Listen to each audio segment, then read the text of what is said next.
Bună seara, stimați telespectatori, sunt Denis Rifai, începe emisiunea 40 de întrebări. Iată regulile emisiunii. Îi voi adresa invitatului meu 40 de întrebări. Pentru fiecare întrebare va avea 2 minute să răspundă. Dacă îi mai rămâne timp, iar eu consider că este necesar, invitatul poate folosi timpul rămas pentru a răspunde la celelalte întrebări. De asemenea, invitatul meu are dreptul să refuze să răspundă. Să începem. Îl am alături de mine pe Andrew Tate. Bună seara, bine ați venit! Hello. Despre dumneavoastră știm așa, sunteți unul dintre cei mai influenți și controversați oameni din mediul online, celebru pentru luxul afișat, dar și pentru părerile misogine. Aveți miliarde de vizualizări pe rețele de socializare și sute de mii de cursanți pe platformele din online. Numai puțin controversat sunteți și în offline, unde v-ați câștigat celebritatea în momentul arestării dumneavoastră de către DICOT pentru trafic de persoane, viol, lovire și alte violențe. Ne-am propus ca prin intermediul celor 40 de întrebări să-l cunoaștem pe campionul de kickboxing, King Cobra, pe omul din spatele imaginii de mascul alfa și să aflăm dacă poate închisoarea să reducă la tăcere o voce vehementă și virală. Sunteți pregătit? I'm ready. Bine, începem. După 92 de zile petrecute în spatele gratilor, pe 31 martie 2023 ați fost eliberat și plasat în arest la domiciliu. Iar la începutul lunii august, instanța a decis să fiți cercetat în libertate, sub control judiciar, măsură care vă permite să ieșiți din raza județelor București și Ilfov, însă nu și de pe teritoriul României. Presa a notat că prin impunerea controlului judiciar, procurorii au încercat să împiedice o eventuală fugă în străinătate, mai ales că în trecut jurnaliștii notau că aveți conturi bancare în 19 țări și numai puțin de 5 pașapoarte.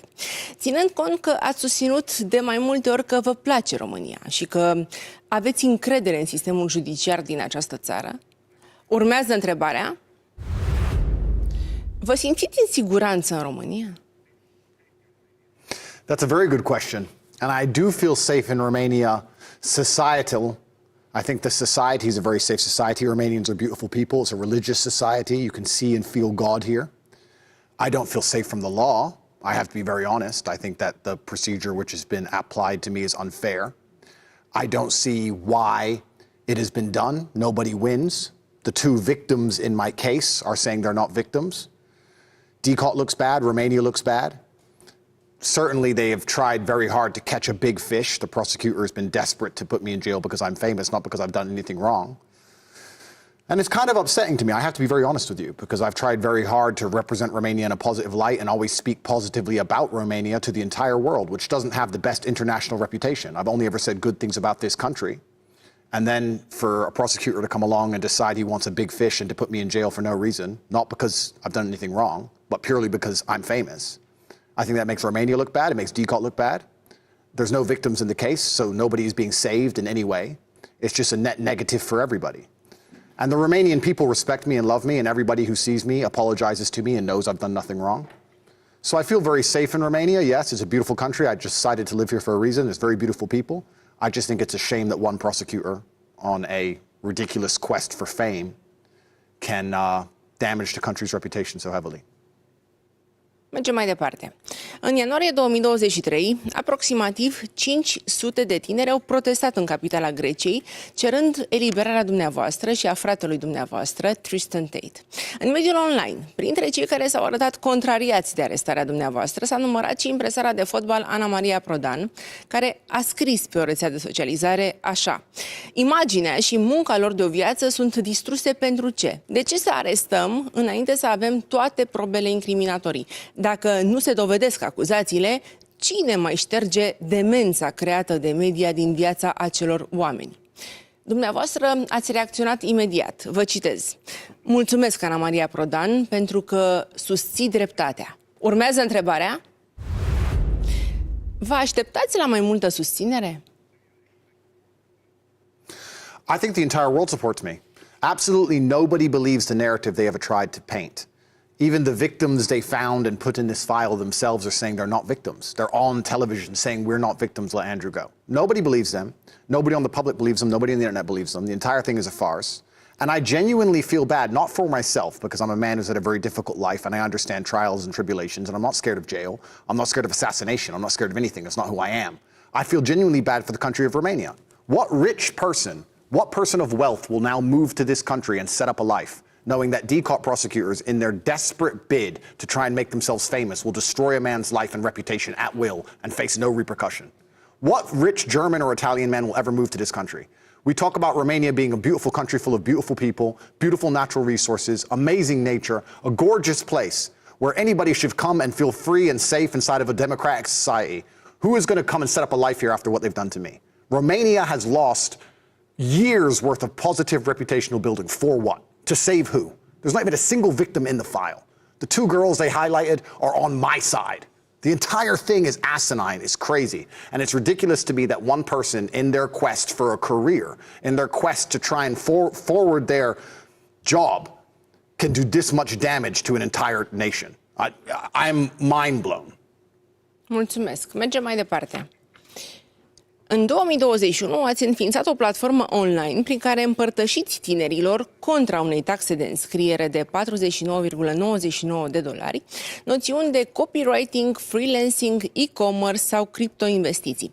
Tot în mediul online ați creat și o comunitate privată unde, după ce achită o taxă de $7.900, membrii pot interacționa cu dumneavoastră și pot afla prin intermediul chatului tehnici care să le asigure ascensiunea pe piața de afaceri, performanțe în zona de fitness sau cum să atingă succesul în plan personal, inclusiv cum să cucerească femeile. Presa a notat că prin intermediul celor două platforme v-ați sporit considerabil numărul adepților care par să acționeze ca o adevărată armată, propagându-vă mesajele pe rețelele de socializare. Urmează întrebarea: cât de mare este armata lui Andrew Tate în online? That's a very good question. At one point, I was the most Googled man in the world, which was an interesting experience. I teach positive things. I am not interested in drama. I'm not interested in just getting clicks. I genuinely try and teach good things to the world, and anybody who is a fan of mine, their life improves. In fact, the majority of fan mail I get is from females, usually mothers, encouraging me to continue along my mission because of how positive I've been an influence for their sons. I don't drink alcohol. I'm strictly religious. I've never taken a drug in my life. I'm a kickboxing world champion, a dedicated athlete. I have a lot of money, not because I'm from a rich family. I come from the absolute lowest echelon of socioeconomic housing, and I've done it all absolutely myself. And I teach these things, and I try and teach young men to be disciplined and stoic and work hard and explain to them that nothing good is going to come from life unless they dedicate themselves. And I teach this inside of my online school, and we have hundreds of thousands of students, and we teach them how to make money, but also improve their mental health. And anybody who is a fan of mine, any young man who watches my content will feel better and act better. And I think that is a very visceral and a very real interaction with me as a brand. They don't watch me for entertainment purposes. They watch me because their life improves outside of the internet in the real world, and that's why they're so dedicated to me and my message. Mulțumesc. Continuăm. V-ați născut pe 1 decembrie 1986 într-un spital din Washington, la un an de la căsătoria părinților. Tatăl dumneavoastră, afroamerican, a fost sergent în forțele aeriene ale SUA și a devenit jucător profesionist de șah, iar mama, englezoaică, a lucrat în domeniul serviciilor de catering. Despre primii ani din viața dumneavoastră ați povestit așa: nu am învățat să plâng pentru atenție. Foloseam doar mărâituri pentru a indica foamea sau disconfortul, dar în cea mai mare parte a timpului eram tăcut. În prezent, toată lumea vă remarcă debitul verbal, calitățile de orator și acest ton vehement pe care îl folosiți. Urmează întrebarea: când ați devenit atât de vocal? It's another very good question. I think young men shouldn't talk so much. When I was young, I was focused on hard work. I was very focused on my kickboxing career and training very hard and listening to people. I think that one of the problems with the world today now, especially is with the internet, we have a bunch of young men speaking too much. So for a long time, especially in my 20s, I used my superhuman healing powers, which is what you have during that decade, to dedicate myself to nearly endless work and study. I was a very good student before I began to speak. And it was when my kickboxing career ended and also my father died. For some reason, I kind of felt like my time as the student was over and I could start to speak more about the things I'd learned. And also, I truly believe Not so much in Romania, because Romania's still got sanctity in regards to religious beliefs, but in the West especially, I don't think many Romanians truly understand how fallen the Western countries is, how satanic America and England are. And I truly believe that someone had to stand up and speak, and God gave me a platform, and I have the ability to affect young men with my voice. And I truly believe there's evil in the world, and good men don't stand by when evil is taking place, and someone needs to stand up and say the pertinently obvious things which can save the world. And I have this platform, and I'm going to speak them. So it just kind of evolved along with my influence. Întrebarea a fost simplă. Când ați devenit atât de vocal? 5 years ago. Mulțumesc. Mergem mai departe. Numele dumneavoastră complet este Emory Andrew Tate al treilea. Sunteți primul născut și duceți mai departe cu mândrie numele tatălui dumneavoastră, care era Emory Andrew Tate al doilea. Tatăl dumneavoastră a fost maestru internațional al șahului și se află în top 7 cei mai mari jucători afroamericani din istorie. Îi se spunea extraterestrul, pentru că modul său de a juca era considerat ca fiind de pe altă planetă. Ați spus despre el că a fost lingvist la CIA, vorbea 5 limbi străine și avea un IQ de invidiat. Vă citez. A deținut recordul CIA pentru cel mai scurt timp în care a învățat o limbă străină. A învățat rusă în 2 săptămâni și jumătate, de la zero. Doar a citit dicționarul. Dumneavoastră nu vorbiți alte limbi în afară de engleză, iar în ceea ce privește șahul, deși tata v-a învățat să-l jucați de la o vârstă fragedă și ați fost campionul statului Indiana la vârstă de 5 ani, la categoria sub 16 ani, nu ați urmat o carieră în domeniu. Vreau să știu dacă sunteți de părere că genialitatea se moștenește. Urmează întrebarea. V-ați dezamăgit vreodată tatăl? That's a very good question. I don't believe I've let my father down. I believe my father's still watching me, and you're correct. I do carry his name. My father was a warrior. He died at war at the chessboard. I believe I've been a warrior my entire life. I think my father was smarter than I am. I don't think I'll ever be as intelligent as he was. He had a very special type of intellect. However, I have some other qualities he doesn't have, and the idea of having children in dynasty is to try and recreate better versions of yourself, to give them all the good things about you and perhaps remove some of the bad and try and curate this person into the perfect version of your last name. I was always instilled with a duty to my last name. I was told I had to perform as a Tate should perform.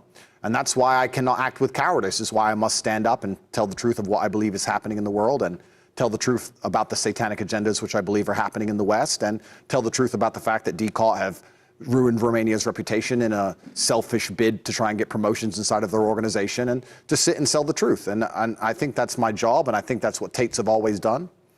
And I don't think he's ever been disappointed in me, because I've never been a coward, and I never will be a coward. And if they walk in this room now to assassinate me, I'm going to go with a smile on my face. That's just how I am, that's how I was raised, and that's how Tates have always performed. Mulțumesc. Mergem mai departe. Cariera tatălui dumneavoastră în armata americană a luat sfârșit brusc. Vă citez. Tatăl meu a primit un diagnostic de tulburare de personalitate narcisistă și cred că el chiar avea această tulburare. Oamenii spun că am și eu această tulburare, dar eu nu o am. Atunci când suferi de așa ceva, crezi cu adevărat că ești aproape invincibil. Tata și-a dorit ca dumneavoastră să fiți de neînvins, așa că v-a dat o educație severă. V-a învățat încă de mic să vă bateți și v-a ajutat în stilul său să scăpați de toate fobiile. V-a lăsat să stați singur pe întuneric, deși erați doar un băiețel înfricoșat. V-a ras în cap pentru a vă demonstra că nu e important cum arăți și nu voia să vă vadă plângând în public. În ciuda durității cu care v-a tratat, nu cred că exagerez dacă spun că îl divinizați pe tatăl dumneavoastră. Urmează întrebarea. Cât de mult ați râvnit la iubirea tatălui? I had unlimited love for my father. My father adored me, and I think a father, and men in general, we love from an authoritarian position. When a man loves a woman, he is going to make sure she's protected and safe. He's going to say, don't walk home at night, I will come and get you. He will be, to a degree, protective. And I think that, especially if you're older and you're wiser, I know that me, as a man now, I am trying to pass my knowledge on and trying to be strict on the people I love, because I want the best for them, same as you will tell your child they cannot eat candy all day long because you know better than they do. And my father was extremely strict on me because he loved me.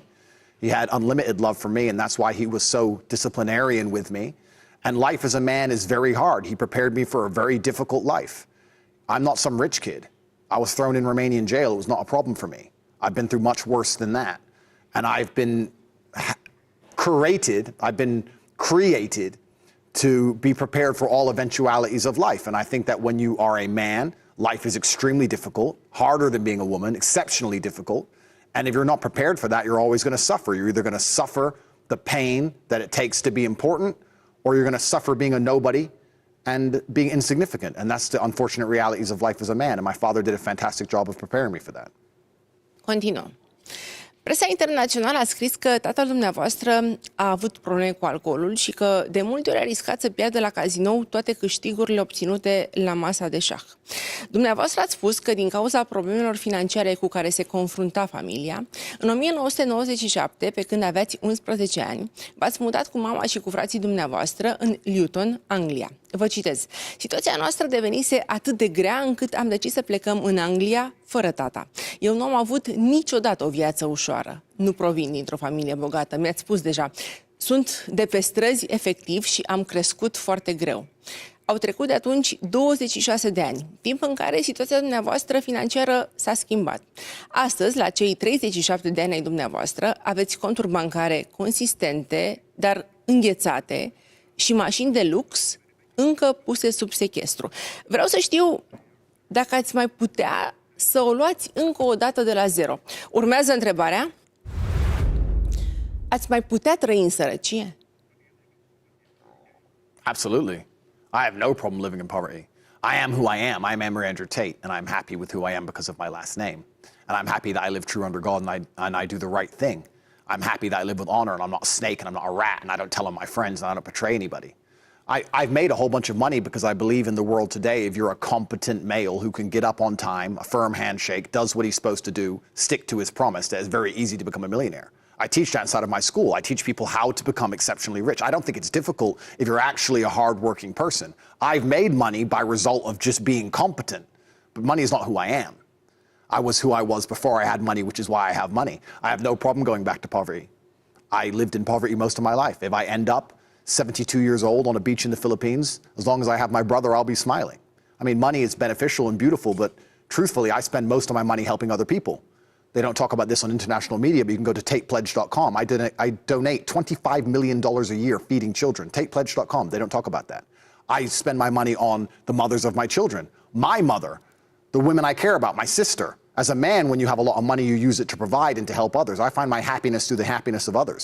If I buy myself a new I feel less happiness than if I buy my girlfriend a new My money is for everybody else. So I'm the workhorse.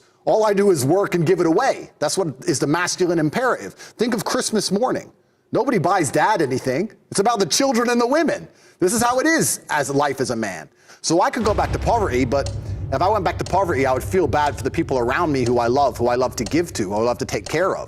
I love that all of my family fly on private jets, and we grew up in a council estate where we had less than €200 a month to live. I wouldn't worry about myself. I always worry about everybody else, and it was exactly the same in jail. I used all of my phone calls to check on everybody else. I never was concerned for me. I was concerned for everybody I provide for. So, yeah, I can live in poverty, but I'd worry about my empire. Mulțumesc. Mergem cu prima întrebare roșie. Vă citez. La 11 ani eram capul familiei. Aveam grijă de fratele meu mai mic, de sora și de mama care ne-a crescut singură. Pentru a vă asigura traiul zilnic, după mutarea în Luton, mama dumneavoastră s-a angajat ca ajutor de bucătar la cantina unei școli. Ați continuat să păstrați legătura cu tata, însă el v-a spus întotdeauna că trebuie să meritați timpul petrecut în compania sa, astfel că întâlnirile cu el aveau loc doar de 2 ori pe an. Viața dumneavoastră nu era dificilă doar acasă, ci și la școală, unde dumneavoastră și Tristan erați tachinați și ironizați, nu doar pentru că locuiați într-una dintre cele mai sărace zone din oraș, ci și din cauza accentului american pe care îl aveați. Unul dintre colegii dumneavoastră din liceu a declarat așa: Andrew a fost șicanat și s-a râs mult pe seama lui. Urmează întrebarea roșie. când nu a mai îndrăznit nimeni să râdă de Andrew Tate? Very good question. And I don't know if I was laughed at. I mean, I certainly stuck out. I was different in school. It was always my brother and I as a team. We didn't fit in. We couldn't play soccer like the English kids could, and we had a different accent, and we were exceptionally poor. But nobody bullied us. Everybody always understood there was a degree of respect for us because they knew that we weren't cowards and they would have to fight us at some point, and they didn't want to push it that far. So I would say we weren't bullied, perhaps a little bit ostracized. But I wouldn't say that was necessarily difficult to deal with. And to this day, I still think there's people out there in the world who laugh at me and people who hate me online and hide behind imaginary accounts and say silly things. But to my face, it's been a very long time since I've been disrespected. And I'm not going to say that just because I'm a tough guy. I'm not going to say that because I'm a big, strong kickboxer. I'm going to say that because I treat most people with respect. And I think if you go through life and treat people with respect, most of the time you get respect back. And you have to meet a very special kind of idiot who's going to disrespect you when you're a respectful person. So I don't have negative interactions with people. I try very hard to keep my life peaceful. And I think when you've known violence like I have, when you've known true violence and you've grown up in an area where there's multiple stabbings and your friends have died, and I carry scars to this day from knife wounds, I think you try very hard to keep life peaceful. So in general, in my day-to-day interactions, things are very happy, very positive. If anybody has anything bad to say about me, it seems they want to say it far away from me, and I'm happy with that.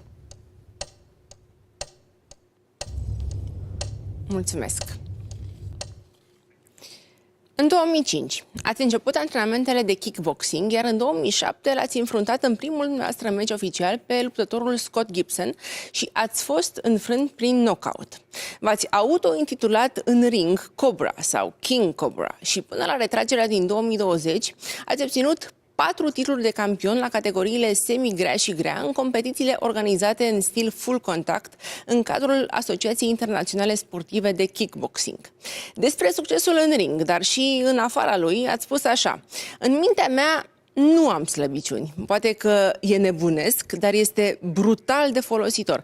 Cum pot să spun că am o slăbiciune sau alta când eu am o rată de succes de 100%? De altfel, ați mărturisit că tatăl dumneavoastră a fost cel care v-a învățat încă din copilărie să nu renunțați niciodată, vă citez. Când eram mic, tata mă împingea mereu. Până la urmă am învățat să îi țin piept. Așa că el mă împingea și mai tare. L-am întrebat de ce mă împinge. Iar el mi-a spus că trebuie să învăț să mă ridic. Urmează întrebarea: de câte ori ați fost nevoiți să vă ridicați de la podea? Very good question. There is no light without dark. I think the ancient Chinese nailed it when they put the yin and yang together. You have the black and the white, and they flow into each other, and there's a little bit of white in the black, there's a little bit of good in the evil, and there's a little bit of evil in the good. And if life is perfect all the time, you don't appreciate anything. I actually think one of the worst lives you can have is a life where everything goes right all of the time. If you're spoiled to that degree, especially as a man, as soon as you reach any kind of difficulty, you're going to crumble. So I've had to get up a bunch of times. And I do not pray for an easy life. I pray for a difficult life with difficult challenges to solve and being strong enough to handle them. I've never tried to make my life easier. In fact, quite the opposite. And I think that life is going to continue along this way. Once I beat this current garbage, which is going on at the hands of DCOT, there will be some other garbage later on down the line. And if you really want an exceptional life and to do exceptional things, you can't only hope for the positive exceptional. When I'm on a private plane and they're flying on a private plane to another continent, and that's a very exceptional experience, so is a Romanian jail cell. That's an exceptional experience. It's difficult to call that a normal life. It's far from the norm. So if you want the highs, you have to accept the lows, and I want the highs. I want to make sure my human experience is as varied as possible. So I've had to get up thousands of times, and I'm sure I'll have to get up thousands of times more, but I know me as a person, and I know I'll never stay down. So I'm unafraid. Bine, mulțumesc. Ați intrat prima dată în ring ca luptător amator MMA în martie 2010, iar la finalul a 3 runde ați fost declarat învingător în urma deciziei juriului. Aveați să înregistrați o nouă victorie 3 luni mai târziu, de această dată la profesioniști, într-un meci în care organizatorii vă anunțaseră de la început că învingătorul va încasa toți banii, în vreme ce învinsul va rămâne doar cu loviturile încasate. Nu v-a speriat acest gând, ba chiar ați intrat în ring cu atât mai motivat. Vă citez. Când am intrat în ring să lupt, eram un kickboxer cu o centură neagră în judo și fără pic de experiență în MMA. Dar eram falit. Eram atât de sărac că nu îmi puteam plăti nici măcar chiria. Înțeleg că ați intrat în cușcă de nevoie, dar urmează întrebarea. Ați intrat vreodată în cușcă de plăcere? No, I don't think I ever fought out of pleasure. I fought because in my 20s, I had a raging fire inside of me that I couldn't find a way to channel into anything other than professional fighting to make sure that I lived a peaceful, happy life within the confines of the law. I think the masculine essence has always been one for conquest. I think that's been bred out of men in the modern world, and they're trying to do that on purpose so that they can subjugate society and enslave us all. But if a man is true to his masculine essence, he wants to have an empire of sorts. I think it's been that way throughout all of history. Alexander the Great, Genghis Khan, doesn't matter who you name, they all wanted an empire. And I was in my 20s, I could heal quickly. I had no money, no influence. Back then was almost before the internet. There was no big social media following, no Instagram, nothing. I was just a young man full of fire, and I decided the best thing I can do is to get in the cage and show that I'm braver than everybody else and destroy my enemies so that I can be paid and respected. I wouldn't say I did it for fun. I did it out of necessity. And I think that if more men had a genuine fire inside of them, society wouldn't be so broken. I think that anger and masculine essence in the correct direction when properly focused is extremely powerful. I think that when water goes wild, you have a flood, but when it's controlled through a dam, you can power an entire town. And we shouldn't be teaching men to remove their masculinity. They should keep it and put it in the correct direction, and this is how you conquer the world. And that's basically what I've done. Bine, mulțumesc. Mergem cu o întrebare roșie. În CV-ul dumneavoastră scrie că ați lucrat în televiziune și că ați fost producător executiv pentru o serie de filme, printre care Endgame, Alone sau Capone's Boys. Presa v-a acordat însă mai multă atenție odată cu participarea la emisiunile TV Ultimate Traveler și Big Brother, unde v-ați făcut remarcat datorită strategiilor cu care sperați să câștigați marele premiu. Dacă problemele medicale v-au obligat să părăsiți show-ul de supraviețuire, presa a speculat că eliminarea din casa Big Brother după numai 7 zile ar fi fost provocată de apariția unui video în care loveați o femeie cu o curea. Vreau să știu care a fost adevăratul motiv pentru care ați fost eliminat de la Big Brother. Urmează întrebarea. De ce loviți femeile? I don't hit women. It's very interesting you asked me that question. I certainly don't hit a woman in anger. I never have. In fact, that video they're talking about, the woman herself came out and clarified it, and I think it's better that people listen to her than me, because it's her point of view and we should respect her as an adult to say what she believes. I don't think that was the reason I was removed from Big Brother either. The reason I was removed from Big Brother was because I was having arguments with the other men inside the house, and they thought it was going to get physical and a confrontation was about to happen, and they wanted me to sign a waiver that in the event of a confrontation I won't hit anybody. And I said, well, I'm not going to sign that. If it's self-defense, it's self-defense. And they were concerned for the welfare of the other little weaklings with big mouths, and they had to remove me. But I'm a big man, and I'm a professional fighter, and if I hit a woman, there wouldn't be any garbage case where I go to jail and there's no evidence and then I'm released. There would be medical evidence and pictures and videos and proof. The fact they're saying I hit this woman and this woman came out and said, no, he didn't hit me, it was a play game, I think that proves everything. So I don't need to hit women. I'm not a frustrated man. I also think that most of the world understands that when you find a man who beats women, he's called weak, he's called cowardly. Most of these men are frustrated. When I felt like fighting, I fought men, so I'm not frustrated. My life's extremely successful, and I have very good interactions with women overall. I have no problems in that department, so I don't hit women. Ați lovit pe cineva la Big Brother? No, I didn't. I had a big argument with a few of the other contestants, and it was about to get physical, and it looked like 3 of them were going to attack me, and they took me into the producer's room and said, if this fight happens, we don't want you to hurt anyone. And there was a disagreement between me and the producers, and eventually they decided I had to leave the show. That's what happened. Mulțumesc. Presa a notat că anul 2014 nu a început deloc bine pentru dumneavoastră.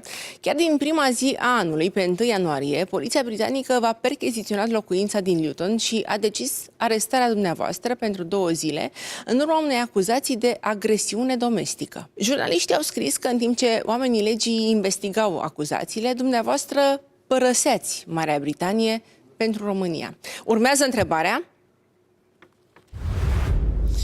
e prea restrictivă Anglia pentru Andrew Tate? No, I have absolutely zero problems in England. In 2014, I was accused by a girl of hitting her. The police came to question me. The police then looked through her phone and saw conversations of her planning to get me in trouble with her friend, discussing with her friend what lies she would tell, and they instantly dropped the case. I then moved to Romania. I found Romania to be a beautiful country, and for a long time I laughed with my brother how crazy it is that a girl planned to lie to the police and wrote about it to her friend, and the police discovered the text messages, so the entire case was thrown away. Then it was very funny. A very corrupt DCOT prosecutor who was desperate to put me in jail for no reason besides his own career has come along, locked my brother and I up, saying that we've done bad things we haven't done. And that girl has also written to her friend and admitted how she will lie to the police and talked about how she will get an Oscar in text messages to her friend. Those text messages are also in the file, proving that her and her friend are lying from the absolute beginning. But for some reason, unlike the British state, which instantly released me because they understood it was falsified, the Romanian state decided to put me in jail for 3 months and keep me on house arrest for 5 months. I can't answer why that is.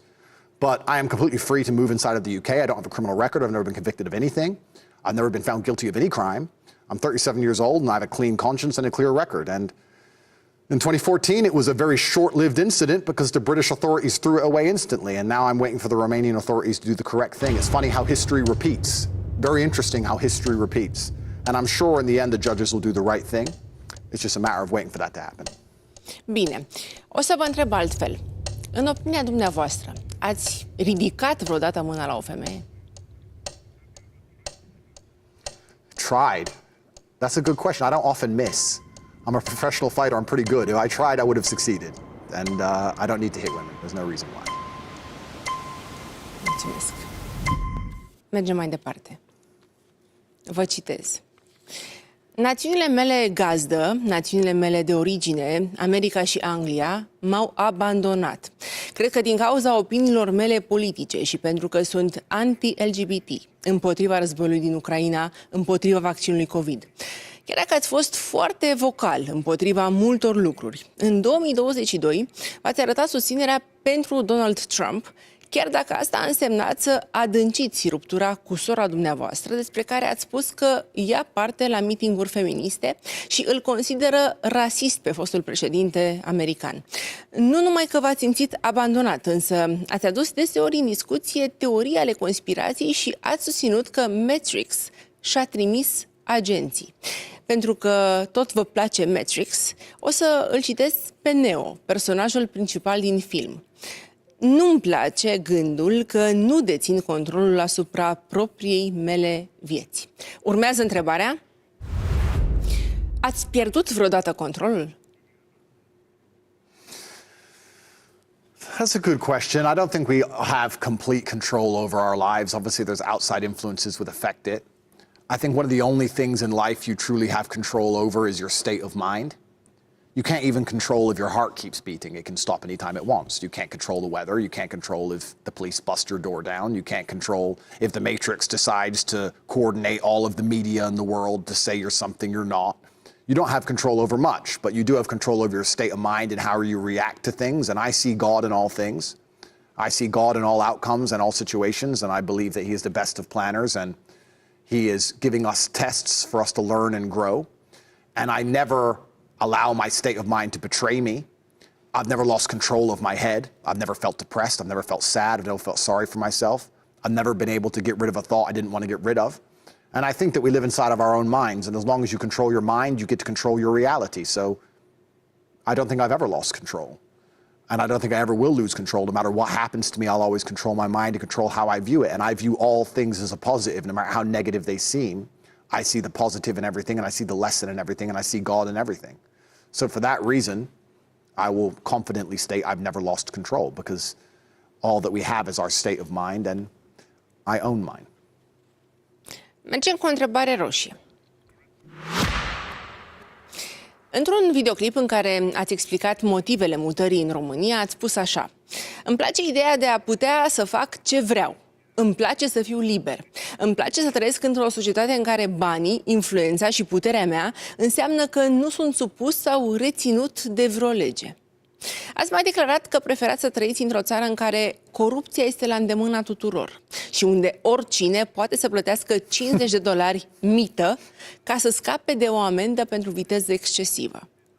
Nu e de mirare că ați ales România, care în 2022 continua să fie percepută ca unul dintre cele mai corupte state din Uniunea Europeană, ocupând un rușinos loc 3. Și totuși, acest sistem perceput ca unul profund corupt este sistemul care v-a băgat pe dumneavoastră în închisoare pentru 92 de zile. Urmează întrebarea roșie: câtă mită ați dat în România? That's a very good question. Firstly, let me clarify. That statement was made during a longer format piece. I was talking about corruption of nations around the world, and I was actually saying that I believe America is the most corrupt country in the world. And anyone who understands geopolitics and especially global wars will understand exactly how corrupt America is. And I was also explaining this to an American lawyer who said to me, well, you live in Romania and Romania is corrupt. And I said, well, yeah, Romania is corrupt. You can pay $50 to get out of a speeding ticket, but they're not going to invade Afghanistan and send their young men to die for basically no reason. And I was trying to highlight the differences in the low-level petty corruption against the global corruption, which is instigated on the planet by a country like the USA. So I actually have a lot of respect for Romania, and the fact that you can buy your way out of a speeding ticket isn't a big deal compared to the things that most countries are doing with their corruption. That's the first thing. The second thing is, I have nothing to pay bribes for. I'm not involved in politics in this country. I don't know the names of the different political parties. I don't know the names of any politicians. I tried to stay very far away from politics because I understand I have a massive amount of influence, and the last thing I want to do is get involved in a game I don't fully understand. So I have no one to bribe. Who could I bribe? I don't have powerful friends in Romania. If I did, I guess I wouldn't have gone to jail. I tried to just live within the law and be a good person and keep myself to myself and make money and promote Romania and spend money here and help people. And I thought, and for 7 years, I thought that would allow me to live a life of peace. And it turns out that that didn't work. Perhaps maybe I should have bribed people. Perhaps maybe I did need powerful friends. Perhaps maybe I should have been giving money away. I don't know. But I moved here and just lived with a pure heart and thought I don't do anything wrong. And then it turns out that I end up being attacked. And when I went to jail, every policeman, every guard, every single person I meet inside of the system, everyone I meet on the street, all of them said to me, it's because you got too rich and too famous, Andrew. That's why they did this to you. Everyone knows you're innocent. So I don't know. Maybe I made a mistake. Maybe I should have had powerful friends. I'm not sure. I'll give you time. But I certainly didn't have them or I wouldn't have been in a jail cell. And I don't have anyone to pay bribes to. So I think the idea that I'm somehow coming here with a whole sum of money to live this renegade life. What is my renegade life? Like I said earlier, I don't drink alcohol. I don't do drugs. My entire house has been searched 3 times. I haven't found anything. What am I doing with my renegade life? Going to the mosque and looking after my children? I don't think this is true at all. I'll give you time. Am o întrebare. Nu ați dat niciodată mită în România? No. I have no one to bribe. I don't have friends that powerful, unfortunately. And I don't think I needed to bribe anyone for anything. I don't break the law. I have no one to bribe anything for. I'm not involved in politics. I'm not doing anything that interesting. And my life has been forensically analyzed. Puțină?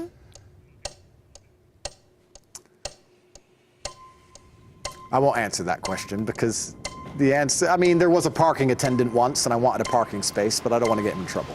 Ok. Am notat, mulțumesc. Continuăm. Presa internațională notează că în anul 2011 ați lansat împreună cu fratele dumneavoastră, Tristan Tate, o companie de videochat în Anglia și ați angajat 75 de femei în 4 locații diferite. Jurnaliștii au speculat că ați fi avut un studio de webcam și în Los Angeles. Întrebat recent despre activitatea dumneavoastră în domeniul videochatului, ați afirmat că ați renunțat la această afacere în urmă cu 6-7 ani, chiar dacă la momentul respectiv era foarte profitabilă nu doar pentru dumneavoastră, ci și pentru femeile care lucrau pentru dumneavoastră. Vă citez: nu cred că dacă eu nu exploatam, oamenii aceia nu ar fi fost oricum exploatați. Am transformat mai multe femei în milionare decât bărbați. Urmează întrebarea: câți bani ați câștigat din videochat? Good question. Like you correctly stated, I haven't touched anything to do with this for 6 or 7 years. I can't remember exactly how much I made, but it was a profitable enterprise, which I decided to give up for personal reasons, and I've moved on to other things. I find it interesting that, especially Romanian media, try and use this to demonize me as if it's somehow a big revelation. I mean, you can drive down Unirii now and see signs for there's cars wrapped, parked all over the city. I think video chat is a very big and profitable business inside of Romania, and I don't hold anything against any woman who decides she wants to work within the industry. It's up to her. It's certainly not human trafficking. It's certainly not illegal. It's massive as an industry. Me and my brother were fairly successful. We were much more successful with other things. But if you ask any businessman how he became rich, he often had many tried and failed businesses, or many businesses he did for short periods of time. I've run over 20 companies in my life. It was something we tried and made a little bit of money with, and nobody would even talk about or care about if it wasn't for this clown show investigation by DCAUT trying to pretend that we're human traffickers when we clearly aren't. So we made some money. But What does it mean, some money? It'd be hard for me to estimate. A couple $100,000. We certainly weren't that large with inside of it. The women made more money than us, and we had to pay for the accommodation and those kind of things. And back then, 7, 8 years ago, video chat wasn't nearly as big as it is today. It was a very small enterprise overall, and the reason it's still mentioned is because of this falsified case against me. Bine, am notat, mulțumesc. Continuăm. Tristan Tate, fratele dumneavoastră, a recunoscut în fața jurnaliștilor britanici în 2022 că afacerea din domeniul videochatului s-a bazat și pe manipularea și păcălirea bărbaților. Astfel, după ce își arătau formele senzuale în fața camerelor, modelele dumneavoastră erau învățate să stoarcă și mai mulți bani de la clienții lor, pe care îi impresionau cu povești inventate despre urgențe medicale sau diverse probleme de familie. Domnule Tate, remarc că dumneavoastră ați câștigat bani păcălind bărbați, iar acum educați bărbații contra unor sume cuprinse între 49,99 și $7.900.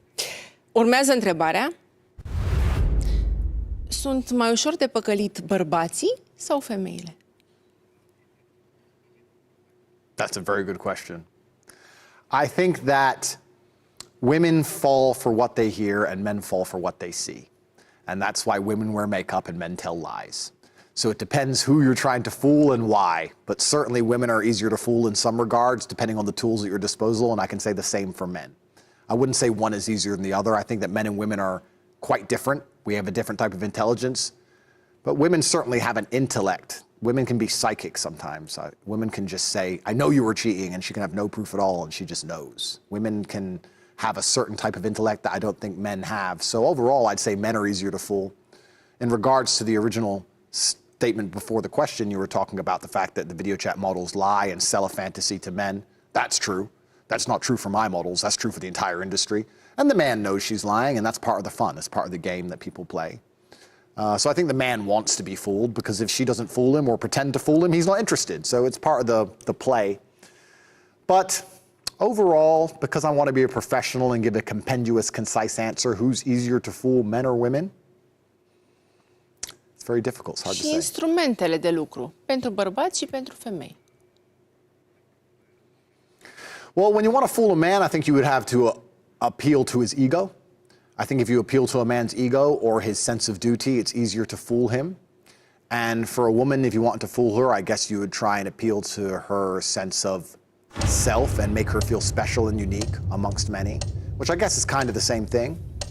But overall, I think throughout society, I think men are more fooled than women. I think men fall for traps and tricks more often than women do. I think that there are far more men who have been destroyed by a woman than a woman who's been destroyed by a man. So I think men are the most fooled, so perhaps they're the easiest to fool. Ok, mulțumesc. Mergem cu o întrebare roșie. Dacă aleg o femeie să fie soția mea, mă va iubi suficient să mă lase să-i spun cum am eu chef. Eu voi decide dacă este sclavă. Trebuie să accepte că este a mea pentru totdeauna, indiferent ce fac. Această declarație va aparține și, oricât ar fi de șocantă pentru unii, nu este deloc surprinzătoare, ținând cont că vine din partea dumneavoastră, un influencer care în repetate rânduri a afirmat în mediul online că femeile sunt proprietatea bărbatului. Presa scrie că ați mers chiar mai departe. Femeile din studiourile noastre de videochat erau tatuate pe braț cu mesajul "Owned by Tate", care în traducere înseamnă "aparțin lui Tate". Urmează întrebarea roșie. Câte femei aveți în proprietate? Well, there's a lot of things I want to clarify in that statement. The first thing is that I was explaining a lot of women today want to get married because they want to have a wedding and they want to show off on Instagram and they want to wear a dress and they want to spend money. They don't want to be a wife. And to be a wife is something else. You have to dedicate yourself to your man and give yourself to the man. Hence why the father walks you down the aisle and gives you away and you take his last name. So to clarify the initial statement, I was saying the woman does belong to a man. If she becomes a wife, she should be looking to belong to him. That's the first thing. The second thing, there is a girl who has 50 tattoos who also got a tattoo with my name. That's true, but she has a bunch of tattoos. I don't think it's that significant. And there's a whole bunch of women I know, thousands of them, who don't have a Tate tattoo. So I don't own anyone.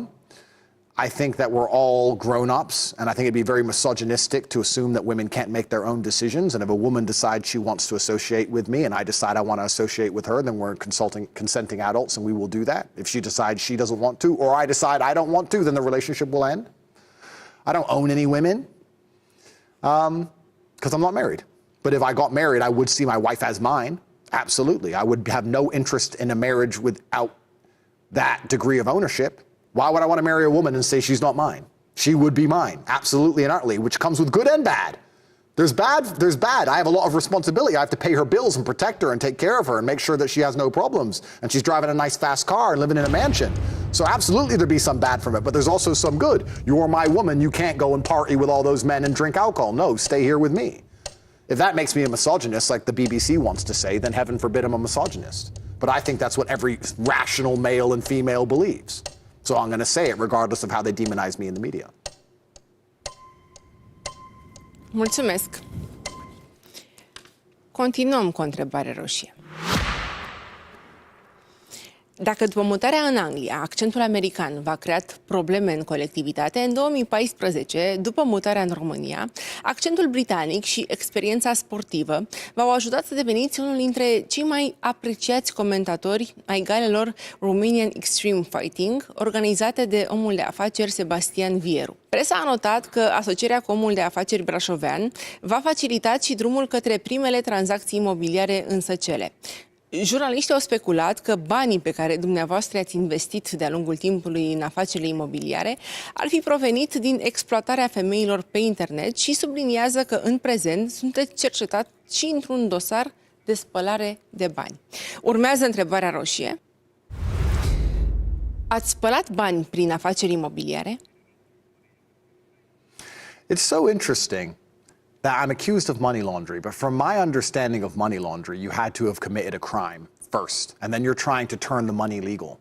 What crime have I committed? Where's the victim? What girl? Where is she? This has been 2 years now. 2 years long this investigation's gone on, and I'm sure Romania has better things to spend its money on. I'm sure we need hospitals and roads and pensions. But for 2 years, they've tried to find a victim, putting me all over the news, calling 2,000 people who know me, calling in people who I've not seen for 5 or 6 years, dragging them into the office and trying to convince them to say they're a victim when they're not, intimidating people, threatening people with jail if they don't turn on me, all to find a victim so they can say I have laundered money. And 2 years later, they don't have a single one. It's ridiculous. I haven't laundered any money. If you earn money and you buy something, that's not money laundering. You have to commit a crime for the money in the first place, which I, of course, have not done. So, no, I've not laundered any money in any regard because I don't break the law. I don't need to break the law. I have no financial incentive to break the law. Why would I, at 35 years of age, according to this decal file, who with millions of dollars, world famous, a perfect life, children, big house, fast cars, why would I decide to then become a criminal? What's my motivation? It can't be money. I'm already rich. So what am I doing it for? Am I crazy? Am I insane? Have I lost my mind? And I want to run around and just be a criminal now? and then I'm going to find invisible victims, ghosts, and I'm going to take these ghosts and launder money through the ghosts. This is the fantasy of a prosecutor trying to catch a big fish. It's all garbage. And if the media is saying that I've done these things, well, with all due respect, since COVID, I don't have that much respect for the media anyway. The media told you to get 7 vaccines or you're all going to die. So if you still sit there and believe what the media says, you have something wrong with your brain. I give you time. Deci, în opinia dumneavoastră, sunteți doar o victimă. I'm a victim. It's kind of interesting. Human trafficking is when you take somebody and you put them in a place and you isolate them and you don't let them leave for your own financial gain. And if a prosecutor is trying to get a promotion off the back of putting me in jail because I'm famous, it seems like I've been human trafficked. They've taken me and they've locked me in a room so they can make money. I feel like I'm a victim of human trafficking. Yes, I am a victim. I've been human trafficked. The only human trafficking in my entire case was me spending 92 days in jail for no reason. Bine, mergem mai departe.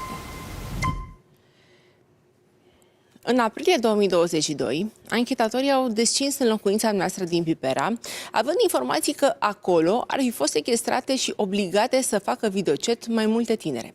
Presa a scris că, în realitate, persoana căutată ar fi fost Emma, o americancă abordată pe o rețea de socializare de fratele dumneavoastră și convinsă de acesta să-și părăsească iubitul și să vină în România. Odată ajuns aici, fata și-a anunțat fostul partener că este victima unei înșelătorii și a cerut ajutor. Jurnaliștii au subliniat că, deși în locuința dumneavoastră au fost găsite mai multe tinere, dacă nu ar fi fost implicat un cetățean american, nu ați fi ajuns în vizorul autorităților. Așadar, dacă informațiile apărute în presă sunt adevărate, această situație a fost declanșată de fratele dumneavoastră. Vreau să știu dacă americanca Emma a fost cea mai mare greșeală a fraților Tate. Urmează întrebarea. De câte ori ați pierdut pe mâna fratelui dumneavoastră? That's a very good question. Firstly, I see God in all things, and I don't see Emma as a mistake. Just to clarify for everybody at home, Emma was in Romania for 6 days. She visited my brother. They met in Miami. Her boyfriend on Instagram caught her at Tristan's house, so she then said to her boyfriend, I don't want to be here, I wish I could leave. Her boyfriend called the police, which notified the American embassy, which sent Decot into our house. Decot came into our house and found nobody else there. Emma has been going to and from the house, leaving on CCTV, which has been played on antenna. Everyone's seen it. She came and goes. She was only in Romania for 6 days. There's conversations with Emma talking to her friend, saying how she's going to lie to the police and she will get an Oscar for her lying performance, saying that she was trapped. We have video of her coming and going. All of this was provided to Decot. Decot let us go after 2 hours. We were witnesses in the beginning of April. They know she's lying. They have proof she's lying. They have video she's lying. They have conversations she's lying. They still then decided to spend 9 months surveying us and wasting their time to come and arrest us again because we're famous and rich and they want to get a big case and put us back in jail. It was all garbage, but I don't see it as a loss because I see God in all things. And it doesn't matter if I had to suffer a little bit to expose the ridiculousness of certain judicial bodies and certain prosecutors. It doesn't matter if I had to go through these things because all in all, I think that God gives tests and trials for us to grow. I certainly learned some things about myself. I certainly learned some things about the difficulty of life in jail. I learned how important I am to the people who need me, and I see it as a blessing. So I don't think I've ever lost that count with my brother. I have the best brother on the planet. I love him with all of my heart. We are a team. We are united. It doesn't matter what he does. I will always have his back no matter what till the end. If you kill one of us, you have to kill both of us. I absolutely adore my brother. There's no brotherhood that's stronger than ours. And we've never lost because we are together. And as long as we are together, we will never lose. And in the end, at the end of this clown show, at the end of this circus, the winners will emerge, the Tate brothers, because we've never done anything wrong. We live true under God. Mulțumesc. Mergem cu o întrebare roșie. În anul 2022, conturile noastre de Facebook, Instagram și TikTok au fost suspendate. Reprezentanții platformelor explicând că nu încurajează mesajele care, citez, laudă, promovează, glorifică sau susțin orice ideologie care incită la ură. Ați rămas însă activ pe Twitter, iar presa a speculat că acest lucru s-ar datora prieteniei cu Elon Musk, proprietarul platformei denumite în prezent X. Mai mult, după ce rețeaua de socializare a anunțat că ia în calcul eliminarea conturilor inactive, l-ați rugat public pe miliardarul american să nu dezactiveze contul tatălui dumneavoastră, decedat în 2015. Însă, imediat după arestarea dumneavoastră, în decembrie 2022, întrebat despre relația dumneavoastră, Elon Musk a spus așa: din câte știu eu, nu l-am întâlnit niciodată pe Andrew Tate. Vreau să știu ce alte celebrități s-au dezis de dumneavoastră. Urmează întrebarea roșie. Sunteți persoana non grata? Firstly, at the highest echelons of society, people are very careful about talking about their personal friendships. It's very easy for us to say, I've never met anyone, or I don't personally know someone, or I don't recall, and that's just professionalism at a certain level. That's the first part of my answer. The second part of my answer, I have been canceled by the Matrix. I was deleted because they said I was misogynistic because I believe that men and women have different roles in society. I do not buy into the Satanism which is promoted in the West, that women can be men and men can be women and men can get pregnant and women are as strong as men are, and all this absolute insanity deliberately designed to degenerate society and create a society of slaves, which is what they're trying to do. They're trying to break down the family unit so that men no longer have any instinct to defend anything, and then they can enslave us all like they did with COVID. They accused me of being misogynist for pointing out the pertinently obvious, and I'm not misogynistic in any regard, and then they deleted me, and they deleted me, quite rightly, from Facebook, Instagram, Gmail, my account, my account, 6 bank accounts, everything was deleted instantly and in synchronity. Everything was done at once. So when I talk about the Matrix, this is a perfect example of it. If you upset them, if enough people listen to you and you say things they don't want you to say, all of a sudden they will press a button and every single app on your phone will stop working. And the idea is that you disappear and you go away. You have 3 lives out here in the world, and your ability to tell the truth is heavily linked to your insignificance. You're allowed to speak the truth as long as no one listens to you, but when you have a huge platform, they expect you to shut up. You have to say, wear the mask, take the vaccine, be quiet. Because if you start talking about the truth, you're going to get in a lot of trouble like I did, and you have 3 lives. First, they cancel you and delete you off the internet, hoping you'll be quiet and go away. If that doesn't happen, they try and put you in jail for no reason on a falsified garbage case. And if that doesn't happen, they kill you. You have 3 lives if you talk against the establishment. And I've used 2 of mine. I give you time. I've used 2 of mine. And that's a very scary position to be in. Ce personalități s-au dezis de dumneavoastră? I don't think anybody's given up on me. I've never had any private conversations with anybody who's given up on me. There's just certain people with certain arrangements, especially sponsorships or large sums of money or affiliations with certain news networks, which have to be careful what they say, and I respect their professionalism. It's difficult at the highest echelons of society to just be open about your personal relationships. Ok. Mulțumesc. Continuăm. Ați mărturisit că după ce au fost închise conturile de pe rețele de socializare, ați avut o presimțire sumbră în legătură cu viitorul dumneavoastră și i-ați împărtășit gândurile lui Tristan, alături de care erați în acele momente în Dubai. La 2 săptămâni după întoarcerea în țară, presimțirea dumneavoastră s-a adeverit și ați ajuns după gratii. Vreau să știu dacă presimțirea dumneavoastră a avut legătură cu o posibilă informație pe care ați primit-o din structura DICOT. Urmează întrebarea. Ați fost avertizat din interiorul DICOT? I didn't have any information from inside DCOT. I have information from my life experience, and I understand how the world works, and I understand that ups and downs are linked, like we discussed earlier, and light and dark are together. And I said to Tristan that they've tried to cancel us because they don't like that we are telling the truth to the world. If we were lying, they would allow us to lie. When you rip out a man's tongue, you're not proving him a liar, you just prove you're afraid of him telling the truth. They deleted us across all of social media, and this failed to damage our influence. In fact, we became more famous than ever before. You get 3 lives. The second life is they try and put you in jail on a garbage case with absolutely no evidence. And I felt it coming because I know how the world works. And I said to Tristan, I think they're going to try and do it. I think they're going to try and put us in jail for nothing. And he said, well, how could they do that? And I said, I don't know exactly. And then here we are 2 weeks later, a girl who texted her friend and said, I'm going to get an Oscar for lying. Watch how I lie to the police. and has CCTV, which has been all over the Romanian news of her coming and going from the house, holding her phone, who was in the country for 6 days, managed to somehow get my brother and I locked up. And I think that's because the prosecutors are extremely interested in putting us in jail, not because they care about the truth, but because someone has motivated them. It's unfortunate. This is how the world works, and you cannot shine bright in the world without casting a shadow. And I certainly shine bright, and I understand how the world functions, and my second life is now up, and I have to try my very best to not get assassinated. And that's my concern for probably the rest of my life, because I don't want to be quiet. I want to continue to tell the truth, because I believe that's why God put me on the earth.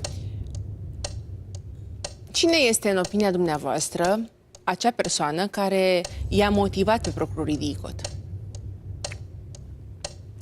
That would be a very quick way for me to use up my third life. So for now, I'm not going to answer that question.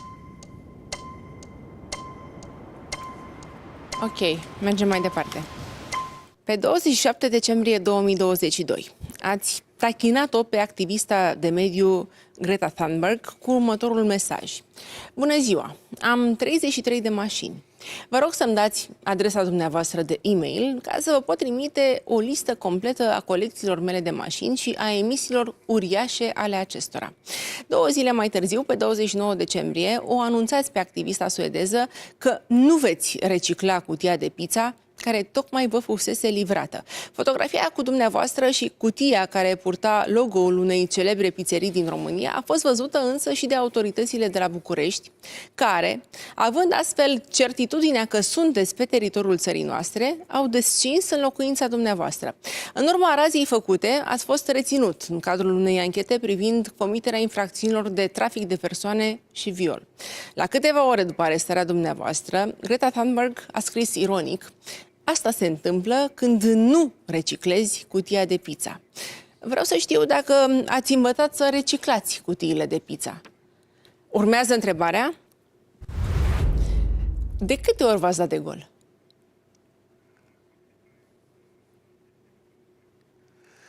I don't think I gave myself away. I'm sure the Romanian authorities are competent enough to know where I lived. I'm very sure they know where I lived. In fact, because I was under surveillance for months for no reason. So they knew where I lived.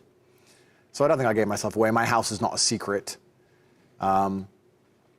Greta and I have had our conversations. We've gone back and forth because I believe she is New World Order, WEF. I believe she is part of the global agenda to enslave us all. Call me crazy conspiracy theorist, but that's what I believe. I believe that climate change will be the new excuse to lock us all in our houses and prevent us from going outside to save the earth. And they're just building up to it, and people like Greta are important tools in their arsenal. So her and I have had our conversations, but I don't think she had much to do with my arrest, besides being part of the matrix and the mechanism which is unhappy with my existence. I don't think she directly ordered it. I think she is a pawn in the game. I don't think she is any kind of orchestrator in the game. So I didn't give myself away. The Romanian authorities are competent enough to know where I lived, and they'd been there before, and they turned up again for coffee that morning. So that's what happened. Bine, continuăm. Ați spus despre dumneavoastră că sunteți cel mai puternic om, că sunteți invincibil și că nu aveți nicio slăbiciune. Cu toate acestea, pe 30 decembrie 2022 ați ajuns în spatele gratiilor și v-ați petrecut următoarele 92 de zile într-o celulă mică, după ce măsura arestului preventiv a fost prelungită de 2 ori. Ați mărturisit că nu ați înțeles capetele de acuzare și ați resimțit situația ca pe o adevărată tortură. Vă citez: mă simt torturat, sunt aruncat într-o celulă fără lumină, gândacii și păduchii îmi sunt singurii prieteni seara. Autoritățile încearcă să-mi distrugă mentalitatea de fier prin nedreptăți. Mai mult, ați afirmat că după ce ați fost eliberat din închisoare, ați început să aveți coșmaruri, lucru pe care nu l-ați experimentat înainte. Aș vrea să-mi spuneți dacă v-ați recăpătat mentalitatea de fier. Urmează întrebarea: ce ați simțit în închisoare? Furie sau frică?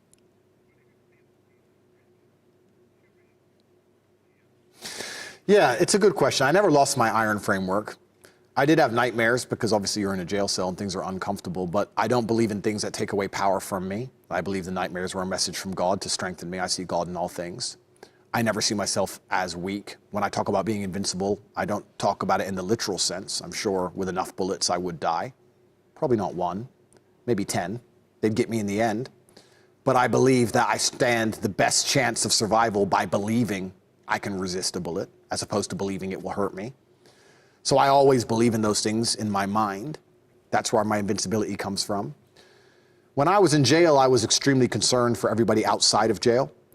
As said, I had no idea why I was put in jail. I don't speak Romanian. The papers were in Romanian. It was New Year's Eve. It took a while to get translations. There was delays.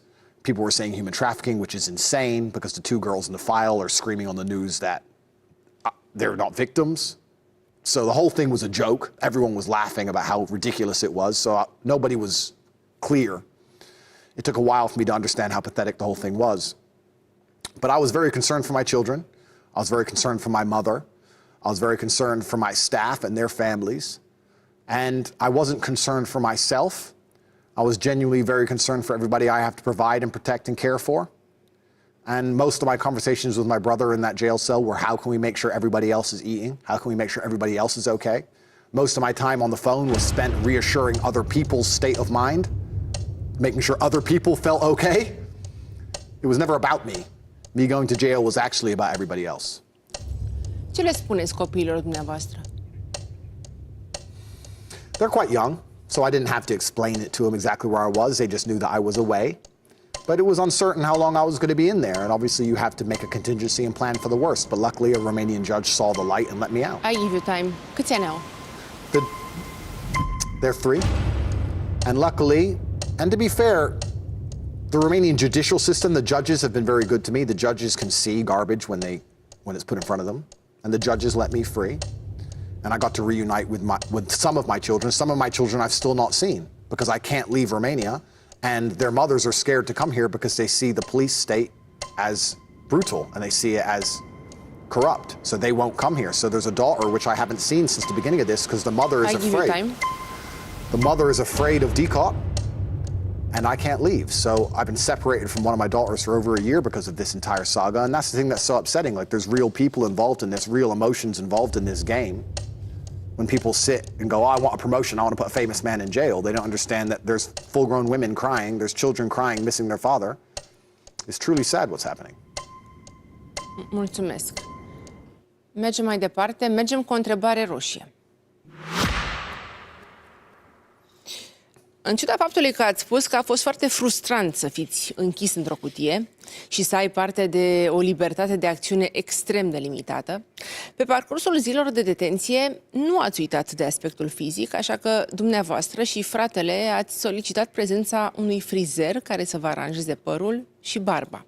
Mai mult, presa a notat că ați fi avut și niște cerințe neobișnuite pentru un om aflat după gratii, cum ar fi o masöză sau o consolă de jocuri. Urmează întrebarea roșie. Cât de arogant sunteți? I don't think I'm arrogant at all.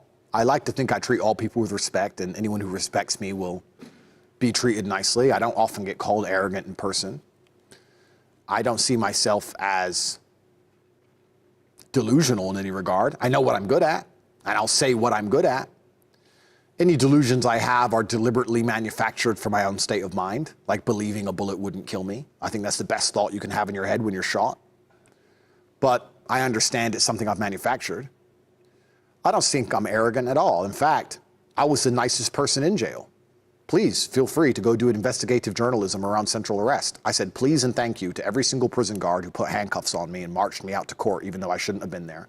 I said please and thank you for every single meal I was given. I said please and thank you to the nurse who was concerned for me because my blood pressure was so high. I said please and thank you to absolutely everybody. I'm very respectful to people who are just doing their jobs. I know it's not their fault I'm in jail. I was Mr. Smiley. I was brightening up everybody's day. I was the opposite of arrogant. There were people inside of the jail screaming, banging on the door, saying, let me go home. To me, that's arrogance, to believe that you even stand a chance of that happening.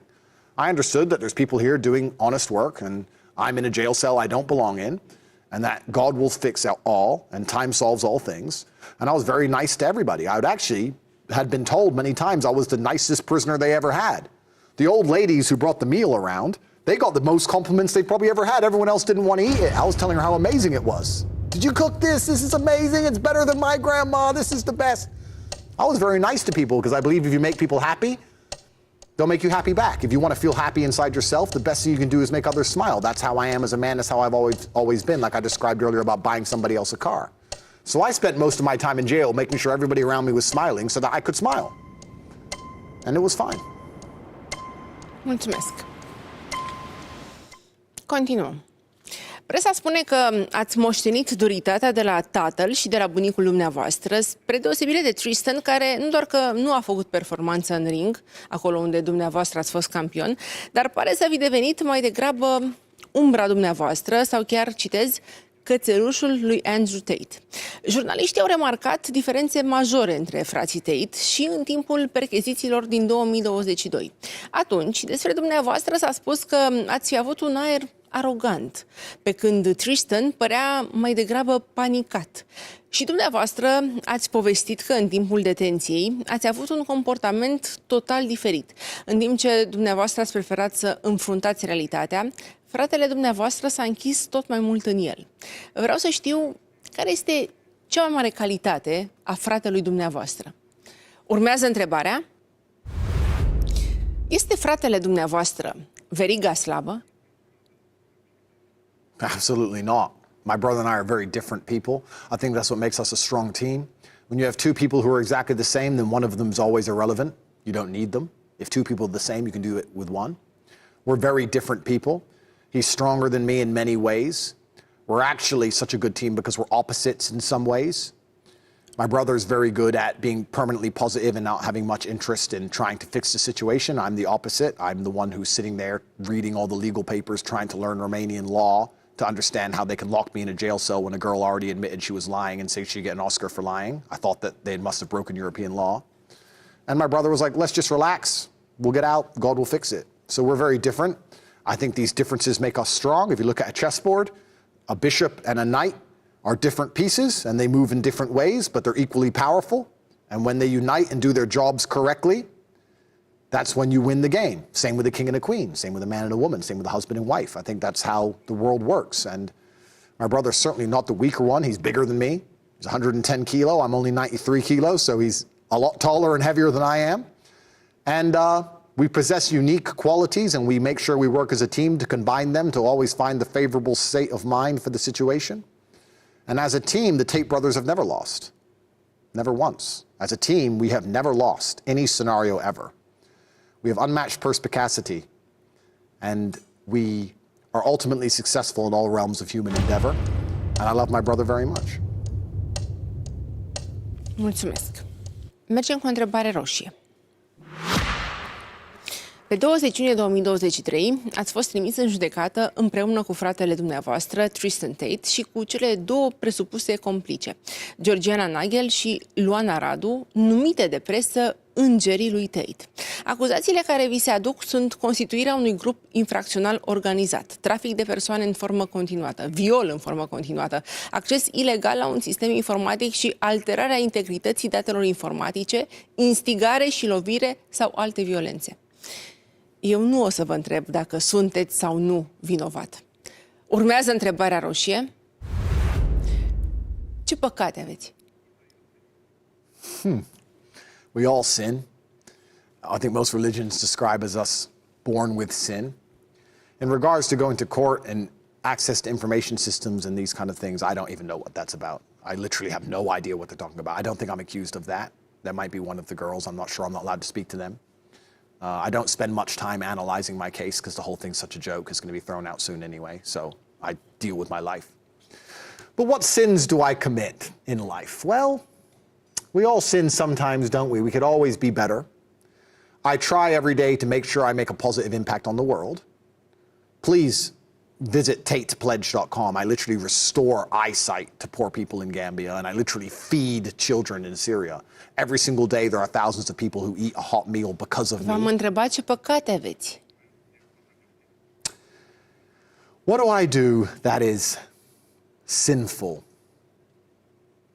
Well, We can all be prideful sometimes. We can all be aggressive sometimes. We can all make mistakes. I'm trying to think of something I do. I don't live a sinful life. I don't drink alcohol. I don't take drugs. I'm more pure and clean than most people on the planet. And I want to make that clear. If most people had been through a 2-year decaut investigation at the level I've been through, all of their dirty laundry would be all over the news. What dirty laundry have they found from me? That I own a nice car? That I'm rich? That's the worst they could find. They couldn't find any drugs, couldn't find any prostitutes, couldn't find any latent homosexuality, couldn't find anything. Eu vorbesc cu dumneavoastră și vreau să înțeleg. Doar atât. Ce păcate aveți? What am I sins? I want to answer the question. Let me think of something wrong I do. I have sex outside of wedlock. That's a sin, isn't it? Should I get married? Maybe. What else? Speeding. I sped once. I did 101 kilometers per hour on 100, and I'm sorry for that. I would like to apologize to the Romanian state and to God. Am notat. Mergem mai departe. Fratele dumneavoastră se consideră o victimă colaterală în războiul în care dumneavoastră sunteți implicat. Îl citez pe Tristan Tate. Sunt vinovat prin asociere. Urăsc să spun asta, dar sunt pe deplin conștient de faptul că nu aș fi fost interzis pe platformele sociale sau probabil nu aș fi ajuns în închisoare dacă nu aș fi fost fratele lui Andrew. Și dacă îl incriminează pe bune și îl trimit înapoi, ar fi bine să mă trimită și pe mine sau o să mă bag eu singur în închisoare. Vreau să știu ce simțiți când fratele dumneavoastră face astfel de afirmații. Urmează întrebarea. V-ați certat vreodată cu fratele dumneavoastră? Sure, my brother and I have had slight disagreements. Probably once a year, maybe twice a year, we'll have a 5-minute disagreement, maybe, which will end amicably. We understand that we have enough outside enemies to deal with without ever needing to turn on each other for something petty and small. And there are certain realms inside of life where he has the authority and certain realms where I have the authority, so our roles are quite clearly defined and it's quite easy to pull rank depending on what we're discussing. So yeah, we've disagreed a little bit, but we've never ever come close to any genuine disagreement because we're Tates, and the Tates are already under attack by the Matrix and the Satanists and the evil in the world, and we must stick together to stand a chance to survive, and we don't have time to be arguing with each other. So, no, I mean, in jail we never argued once. Tristan has never complained that he lost his accounts or went to jail because he's my brother, because a lot of people have said to him, Tristan, you didn't even do anything. It's just because you're Andrew's brother, they threw you in there, just to try and make a group because they're just making it up.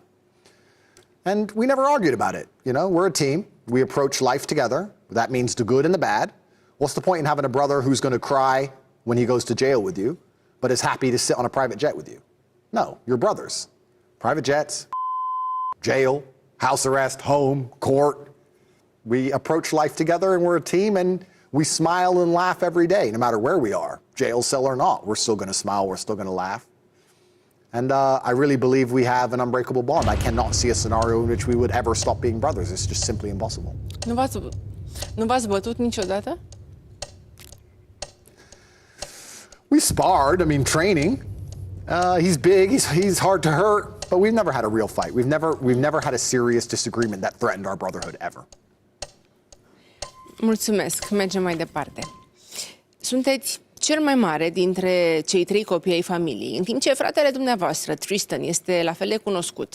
Aveți și o soră despre care se știu puține lucruri. Mătușa dumneavoastră, Elizabeth, a dezvăluit că între nepoții ei, tigrul, ursul și bocănilă, așa cum v-a poreclit tata, există diferențe mari de studii. O citez. Sora lor s-a ținut de școală. Andrew și Tristan nu au făcut-o și cred că asta i-a cam îndepărtat, diferența de educație. Presa a notat că în timp ce frații Tate s-au mulțumit cu liceul, sora lor a devenit o avocată de succes. Într-o postare online, v-ați ironizat sora așa. Știu la ce vă gândiți. Cum este posibil ca Andrew Tate să aibă o soră cu un IQ mic? Dar s-a dovedit că primul copil este întotdeauna cel mai inteligent. Ea este al 3-lea copil în familie. Cui îi pasă de al 3-lea în orice? Vreau să știu dacă sora dumneavoastră este cea mai educată dintre frații Tate și dacă o invidiați. Urmează întrebarea. De ce o disprețuiți pe sora dumneavoastră? I don't despise my sister, she's my family. We have differences. And I welcome her to her life and her point of view. She disagrees with a lot of my life and my points of view, and she's entitled to do that. Regarding the education system, I think the education system is not designed to free minds. In fact, it's designed to enslave minds and create workers. I think the education system is designed to prepare you for slavery inside of the matrix. I've never met anyone who's rich and said, "How did you get rich?" And they said, "Oh, I went to university." Never. So I don't think that the education system is designed to actually make anybody rich, but only enslave them. And that's one of the reasons why I have the school I have online that teaches people how to actually get rich, because modern education doesn't. I think modern education indoctrinates you and prepares your mind for slave programming, and my sister and I have different points of view because of that. But she's welcome to them. She's an adult, and she has her conclusions, and I have mine, and that's the beauty of life, is that we're all different, and we all have different points of view, and that's what keeps the world turning, right? There are some people who... Când ați vorbit ultima dată cu sora dumneavoastră? I spoke to my sister when I left jail. We had a conversation, and she was very afraid and worried, and said that what they've done to us they couldn't do in a Western country with no evidence. And I explained that God is in charge, and God is watching all things, and it's funny how life works out, and the judges have been very fair to us, and the judges will let us go in the end. And she was concerned, as a sister should be. But I have nothing against my sister. A lot of that's just internet sensationalism. When you're one of the most famous men in the world, people come up with wild theories about everything, including your own familiar relationships. So. Mulțumesc. Informațiile apărute în presă îi prezintă pe bărbații din familia dumneavoastră ca fiind niște duri. Astfel, bunicul, Andrew Tate senior, care a servit în armata americană în timpul celui de-al doilea război mondial și ulterior a devenit avocat în Chicago, era foarte sever și obișnuia să aplice corecții fizice copiilor săi cu o curea. Tatăl dumneavoastră, Andrew Tate Jr., sergent în cadrul forțelor aeriene ale SUA, își dorea ca fiii săi să nu dea dovadă de nicio slăbiciune. Pe de altă parte, presa a notat că în familia Tate, femeile au fost cele care și-au construit cu adevărat o carieră de succes. Bunica dumneavoastră, Emma Cox Tate, a înființat o companie de camioane, iar mătușile au cunoscut succesul în afaceri și în domeniul academic și juridic. Vreau să știu dacă performanțele femeilor din familia Tate v-au influențat atitudinea față de reprezentantele sexului frumos. Urmează întrebarea: au luat femeile din familia dumneavoastră fața bărbaților? That's a good question. I mean, my father had 8 sisters. So it was him and 8 sisters. So there was a lot more women than him. When you say overtake, that's a difficult question to answer because you have to quantify success. If you're going to quantify it financially, then some of my aunts were more financially successful than my father, who was a professional chess player and was semi-nomadic. But I think that male and female success can be measured differently, and I think that there are women who perhaps have never made any money, but they have a bunch of beautiful children which they raise, and they're a good wife to their husband. I consider them successful women. So it's very difficult to say how you would measure it. I don't know. I wouldn't say the women overtook the men or the men overtook the women. I think that my family has been pretty successful in all realms, and I love that my family was big. I went to my grandmother's reunion. She's 93 now. She's still alive. I would love to go see her, but unfortunately I'm trapped inside of Romania for something I didn't do. But when I last saw her, we went to a family reunion, and because she had so many children, she had 11 children, and they all had children.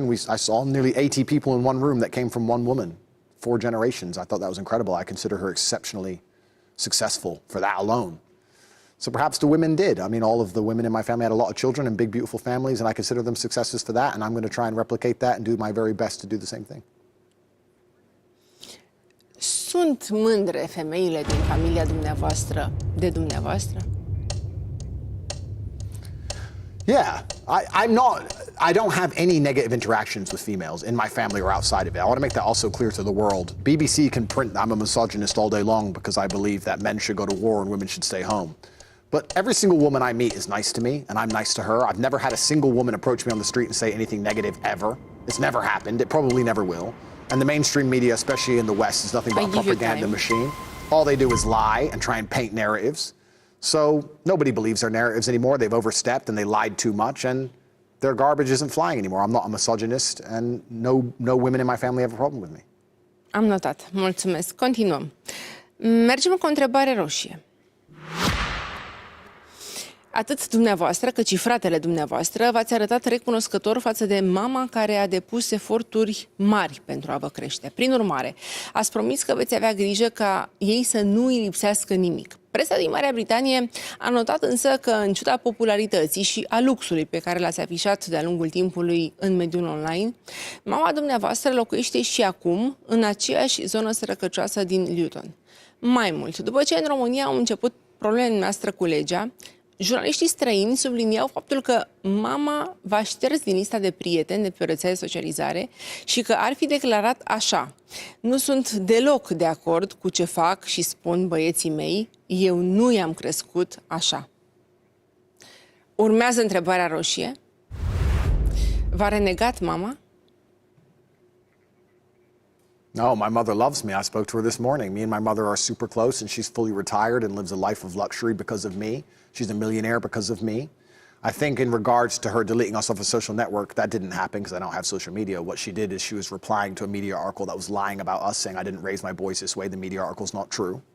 In regards to people saying she lives in poverty and Luton and lives a bad life, I actually find it quite reassuring that me, at my status with my enemies, both from the legal system and outside of the legal system, because trust me, I have enemies everywhere, have no idea where my mother lives. And they believe she lives there. That's fine with me. I'd be very foolish to come on TV and say, no, she lives in this mansion. My mother's very well taken care of. The first thing I did when I got rich is retire her. She spends 70% of her year on holiday, on cruise ships and on private planes, and I love her very much. She did the best she could for me. And she focused on me, and I couldn't have wished for a better upbringing because I believe the upbringing are strict parents and no money. And I had no money and very strict parents. And she's the one who is still alive. Unfortunately, my father is waiting for me on the other side. And I'm going to make sure she lives the best possible life experience in her final years. Mulțumesc. Continuăm cu o întrebare roșie. V-ați pierdut tatăl pe 17 octombrie 2015, după ce a suferit un infarct chiar în timpul unui turneu de șah. Îndurerat, ați spus așa: tata nu s-a temut niciodată de nimic, nici măcar de moarte. A fost un bărbat adevărat, un mascul alfa. În 2015, dumneavoastră nu erați doar fiul unuia dintre cei mai mari șahiști ai lumii, ci și un nume în kickboxing. Atunci presa nota că aveați deja peste 9 milioane de dolari câștigate din sport, iar paparații vă fotografiau la volanul unui bolid de lux. În acest context, a fost cu adevărat surprinzătoare declarația fratelui dumneavoastră. Îl citez pe Tristan Tate. Tata nu a avut niciodată bani în toată viața lui. Când a murit, avea 16 dolari în buzunar. I-am plătit eu înmormântarea. Urmează întrebarea roșie. V-ați făcut datoria de fiu față de tatăl dumneavoastră? My duty is ongoing. I don't think my duty will ever be complete. I think the reason people talk about my father today is because I'm such an exceptional person. If I was a nobody, if I didn't get up early every morning and try hard and fight and work and do 18-hour days and try and pull off the impossible and make money and stay in good shape and learn how to speak and come and do television shows all around the world and try and educate people and help the youth and make them disciplined and hardworking, if I didn't do all of these things, nobody would be talking about me. And by extension, nobody would be talking about my father. My father lives forever. His memory lives on forever because of my exceptionalism. And I must continue to be exceptional, so his life story is so integral to mine that he is discussed at length permanently. It's also important that my son does the same thing. All of my sons must be such exceptional individuals that they talk about their fathers, me, for eternity. That's the point of having children. That's the point of a bloodline and a dynasty. That's how kings have always operated. So I don't think my job to him will ever be complete.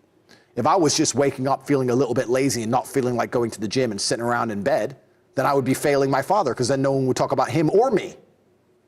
But I don't allow that to happen, and I never will. And my children will never allow me to be forgotten either. And in 200 years from now, they'll still be talking about the name Tate, because we will always be the most disciplined, the most hardworking, the most dedicated, the most compendious, the most capable, fearsome predators on the planet. I'm not having children for any other reason, and that's the reason my father had me. Mulțumesc. Continuăm. Odată cu arestarea dumneavoastră, v-au fost indisponibilizate și sechestrate 15 terenuri și clădiri situate în județele Ilfov, Prahova și Brașov, 15 autoturisme de lux, 14 ceasuri de lux, 2 lingouri și o medalie, părțile sociale deținute în cadrul la 4 firme și sumele de 86.000 de lei, 52.000 de euro, 17.000 de dolari, 10.000 de lire sterline, dar și echivalentul a 384.000 de dolari, sumă existentă în portofele de criptomonedă.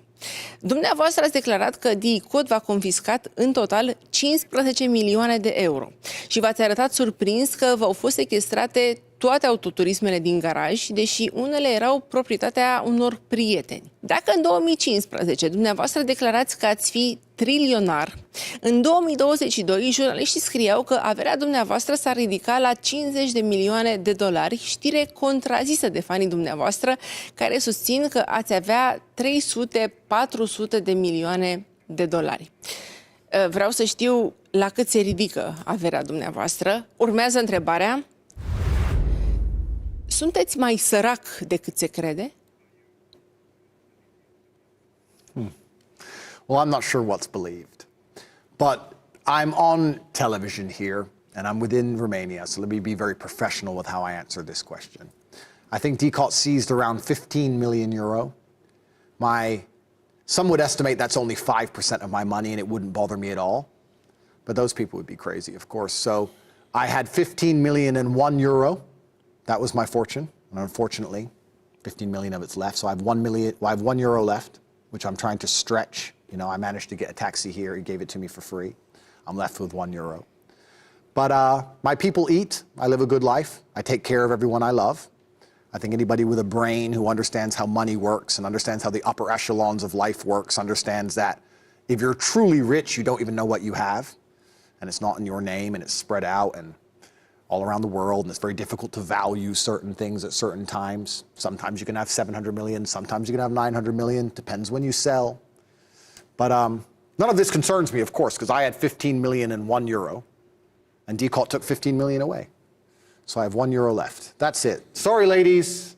1 euro left, that's all I have, and I'm doing my very best to make it last as long as possible. Am notat. Mulțumesc. Odată cu dumneavoastră au ajuns după gratii și cele numite de presă îngerii lui Tate, cele 2 complice acuzate că ar fi constrâns mai multe fete să creeze conținut pornografic. Georgiana Nagel se prezenta pe rețele de socializare ca model, femeie de afaceri și chiar asistenta dumneavoastră personală și a lui Tristan. Tânăra a fost văzută de mai multe ori la volanul bolizilor dumneavoastră, deși ați afirmat că femeile nu pot conduce. Mai mult, presa a speculat că ar fi fost chiar iubita dumneavoastră și că ați avea împreună un copil. În ceea ce o privește pe Luana Radu, jurnaliștii au scris că a renunțat la uniforma de polițistă pentru a face videochat, fiind considerată șefa modelelor din studioul dumneavoastră. Urmează întrebarea: câtă încredere aveți în femei? How much do I trust women? That's not a gendered question. How much do I trust people? We can apply that to everybody. Everybody has their own selfish motivations, but I have a pretty tight circle. Nobody's failed me yet. Women can be more emotional than men, so it can be easier to use emotional arguments on them and force them or scare them. For example, let's imagine you're a corrupt police organization. What you'd do is you'd call 2,000 women who know a man. All of them would defend him. You'd look for one which is particularly scared and vulnerable. You'd bring her into the office and you'd try and force her to flip and threaten her and make it clear that she might get in trouble or she might have to pay legal fees if she doesn't do what they want. And then you try to imagine victims this way to put famous people in jail. This is what a corrupt organization would do. But I do trust people who are close to me. In regards to the 2 girls who put in jail, Georgiana is my personal assistant. I mean, she literally paid my electricity bill and did the shopping. I don't know how that makes her mafia, but who knows. The other one, I thought her name was Ellie. I thought her name was something else until she was arrested. I only met her twice in my life. I didn't even know her. But supposedly we're a group, we're a mafia group. I literally didn't know this person, but I met her twice. So they just threw us all together, desperate to make an imaginary case. But I mean, they told the truth to the police. They said the brothers have done nothing wrong, and we told the police the truth also, saying that nobody's done anything wrong. And I trust them because I trust that in the end, most people are pretty good-hearted, and I don't hang around with snakes. We have a saying in England, birds of a feather flock together, meaning if you're a snake, your friends are snakes. But if you have a pure heart and you do the right thing and you never snake anyone, you don't ever turn on anyone, it's not very often that people will do the same thing to you. So perhaps I just attract good people because I'm a good person. Maybe I'm magnetic, I don't know. But that's my answer. Mulțumesc. Vă citez. Numele meu este Andrew Tate și sunt cea mai competentă persoană de pe întreaga planetă pentru a vă învăța despre interacțiunile dintre bărbați și femei. Pe mine toate femeile pe care le văd pe stradă mă iubesc. Vreau să știu de ce credeți că vă iubesc femeile. Urmează întrebarea: câte femei vă urăsc? I don't know the exact answer. A lot of the things I say on the line, we have to remember, are hyperbole. Like when you're online, you exaggerate to a degree. To sit and say that everything everybody says on YouTube, they mean literally, is asinine. And if any justice system or any media organization wants to genuinely do that, they're going to struggle with every single YouTuber that exists. I've said I'm an astronaut. Does anyone believe I've been to the moon? I've said I'm James Bond. Do I work for MI6? No. You say a lot of things on the internet which are exaggerated. However, I mean, I have a pretty happy social life with both men and women. I'm sure there are some women who hate me. I'm sure there might be some radical, hard, left-wing feminists who believe that transgender women are actually men and that men should be able to compete in women's sports and that men can have babies and all this true insanity. I'm sure there are some Satanists who genuinely hate me, both male and female. I have no interest in interacting with these people or finding out how many there are. I want to stay as far away from them as possible. I want a very nice life with very nice people who are logical and rational and see the beauty in the world.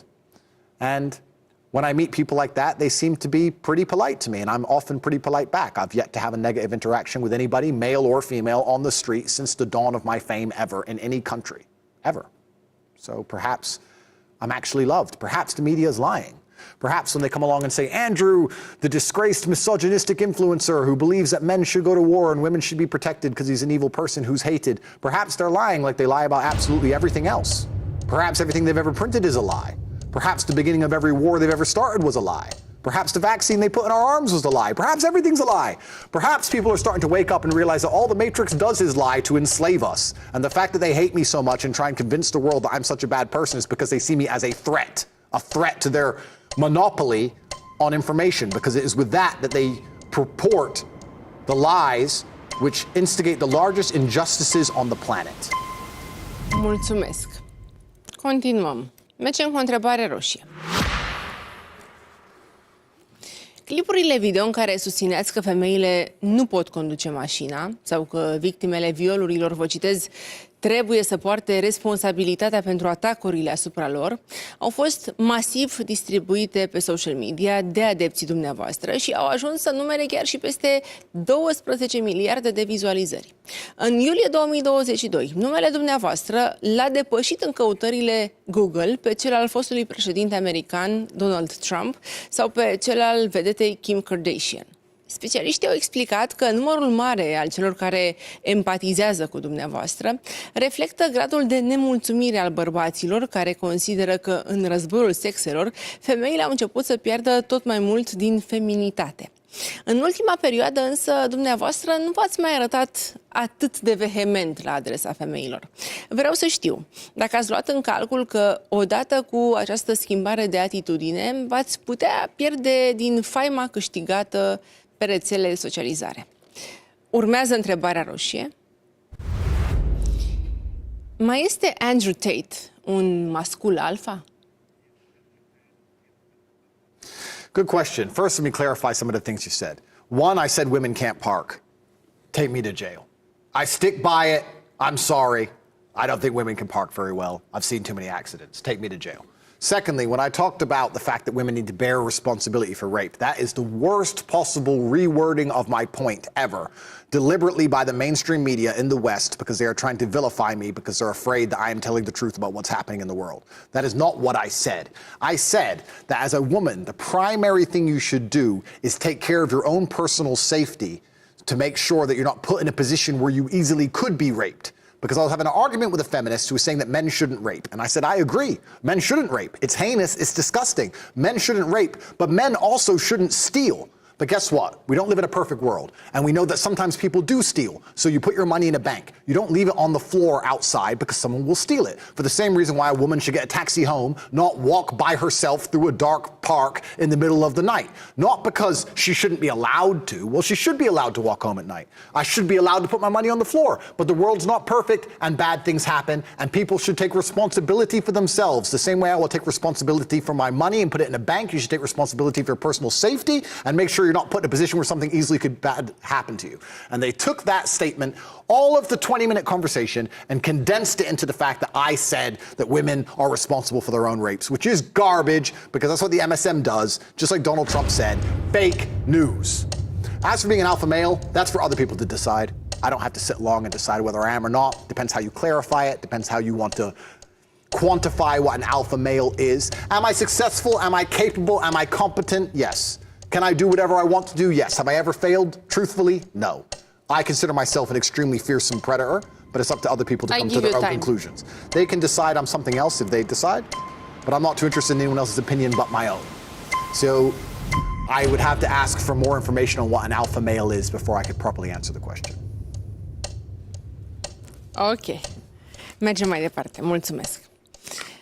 Cu toate că de la venirea în România în 2014, paparații v-au surprins în compania unei singure vedete locale, respectiv cântăreața Lidia Buble, în 2020 ați ținut prima pagină a tabloidelor internaționale după ce ați convins-o pe fiica lui Jordan Peterson, unul dintre cei mai influenți analiști ai lumii, să vină în România pentru o întâlnire cu dumneavoastră, deși era căsătorită și devenise mamă de doar câteva luni. În schimb, fratele dumneavoastră s-a dovedit un mare admirator al frumuseților autohtone și a fost surprins în compania unor vedete precum Otilia Bilionera, Alexandra Stan sau Bianca Drăgușanu, cea care acum este imaginea unui studio de videochat, ale cărui afișe au împânzit tot Bucureștiul. Vreau să știu dacă sunteți în relații contractuale cu Bianca Drăgușanu. Urmează întrebarea. Sunt vedetele din România prea mici pentru dumneavoastră? Absolutely not. And I don't really see myself as a celebrity. Like I said, I treat all people with respect. I think that the hardworking, average, normal man is far more important than most celebrities. I actually have more respect for the man who gets up at 6 o'clock every morning and goes and digs holes in the road and comes home late at night to feed his family than I do for most celebrities, I'll be honest, because he has a much harder existence than most celebrities do. And I will treat him with absolute respect. So I'm respectful to all people. Bianca's very nice. Last time I spoke to her, she was always nice to me. I have nothing bad to say about Bianca. I can't comment on all of Tristan's love life. I'm not sure what he's up to all of the time, but I'm sure he's enjoying himself. And yeah, I don't view myself as a person with X amount of views, so I'm above X amount of people. I don't do that. I just live my life and tell the truth, and it is what it is, and I'll have conversations with anyone, famous or otherwise. I don't see myself as above anybody. Deci sunteți în relații contractuale cu Bianca Drăgușanu? I have no contracts with her, and I have not even spoken to her or seen her in a long time, but last time I spoke to her, it was a very nice conversation, and I have nothing bad at all to say about her, and her, along with all people on earth, I wish her peace and happiness and the best. And I hope she is smiling every single day. And if I see her on the street, I'll make sure I say hello. That's as far as it goes. Mulțumesc. Continuăm. În presa străină, una din fostele dumneavoastră partenere v-a descris așa. Este foarte manipulator. Îi lipsește orice fel de empatie. Este narcisist și nu cred că este capabil să simtă dragoste. Prin prisma declarațiilor făcute de dumneavoastră de-a lungul timpului, multe persoane v-au catalogat ca misogin, însă dumneavoastră v-ați descris ca fiind un bărbat tandru și romantic. Mai mult, în perioada în care vă aflați în închisoare, atât dumneavoastră cât și Tristan ați susținut că aveți copii pe care doriți să-i strângeți în brațe, însă presa a speculat că este doar un pretext pentru a scăpa din spatele gratilor prin metoda bebelușul. Câteva luni mai târziu, după eliberarea din închisoare, întrebat fiind dacă sunteți îndrăgostit, ați răspuns afirmativ. Urmează întrebarea. Iubiți pe cineva mai mult decât propria persoană? It's so interesting. The press said I only love my children to get out of jail. If that doesn't prove my point earlier, that everything the press says is garbage, That is the bottom line proof. Anybody watching this who is thinking, maybe Andrew's lying, maybe they don't just lie all the time, maybe they print truth now and again. They said, I only love my children to get out of jail. Think of how asinine and ridiculous that is. Obviously, that is false, because all they do is lie.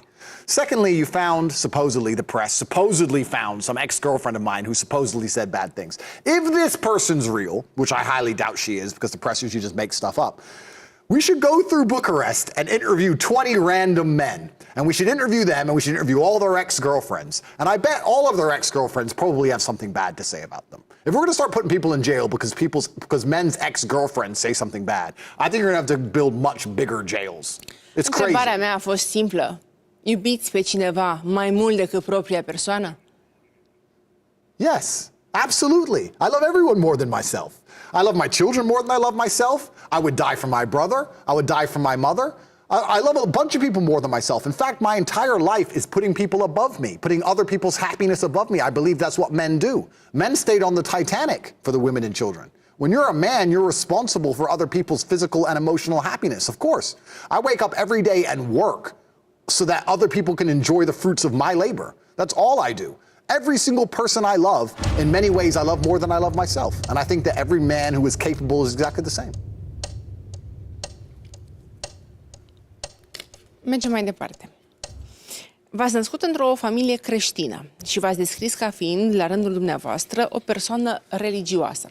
Sunteți de părere că momentele grele prin care ați trecut, inclusiv perioada detenției, au fost un dar al lui Dumnezeu prin care să vă ajute să deveniți cea mai bună versiune a dumneavoastră. Vă citez: dacă treci prin vremuri întunecate, bucură-te de ele. Dumnezeu ți-a dat aceste greutăți ca să-i poți arăta cât de puternic poți fi. Pe de altă parte, în 2022, în presă au apărut informații că v-ați convertit la islam. Iar unii jurnaliști au titrat așa: Tate profită de popularitatea sa în rândul bărbaților musulmani de extremă dreapta pentru a-și reabilita imaginea și pentru a se rebrandui. Urmează întrebarea: cât vă ajută Dumnezeu?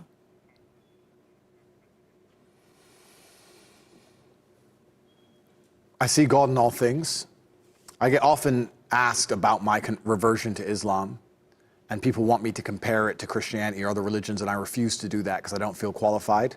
I am a student of Islam. I am learning about the religion, and I don't ever see myself qualified to speak of God in an authoritarian manner. I am below God, and I respect God, and I respect His plans for me. He is the best of planners. I believe the world needs more God. I believe there is one God. Perhaps you can see different religions as different languages to say the same thing. Perhaps you can say the same sentence in different languages that mean the same thing. I'm not here to argue about different types of religion. But I think the world would be a better place if everybody was religious. And when you look at a lot of the problems in the world today, it's because people have forgotten that they are constantly watched and constantly judged. And if they steal with nobody watching, somebody else is still watching, and they will pay the price for that. I chose Islam for a bunch of personal reasons. I feel God inside of Islam. It'd be very difficult for me to explain why, I just do. But I respect all people of the book and all people who worship God and all people who go to their place of worship and live true lives. Those are my kind of people. And the only people I'm wary of, or the only people I'm suspicious of, is when somebody comes to me and says, there is no God, nothing matters. And when I meet those people, they're far more intimidating to me than any religious extremist. I think those are the people who will truly snake you or hurt you without any consequence. Those are the people who will do the most heinous actions. Mulțumesc. Continuăm. Cred că sentimentul de depresie este real. Nu cred însă că depresia, ca boală clinică, este reală. Aceasta este una dintre declarațiile dumneavoastră pentru care în 2017 ați fost aspru criticat. Dumneavoastră ați susținut însă că nu poți fi deprimat dacă îți controlezi energia emoțională și ați afirmat că, deși ați avut momente în care ați fost trist, nu v-ați permis niciodată să picați în depresie. Considerați că femeile și copiii sunt cei care vor să fie constant fericiți și ați mărturisit că pentru dumneavoastră fericirea înseamnă să fiți mândru de ceea ce faceți. Nu vă plac oamenii care plâng pentru că încearcă să îi manipuleze emoțional pe cei din jur. Vreau să știu când ați plâns dumneavoastră ultima dată. Urmează întrebarea: care este cea mai mare frică a lui Andrew Tate?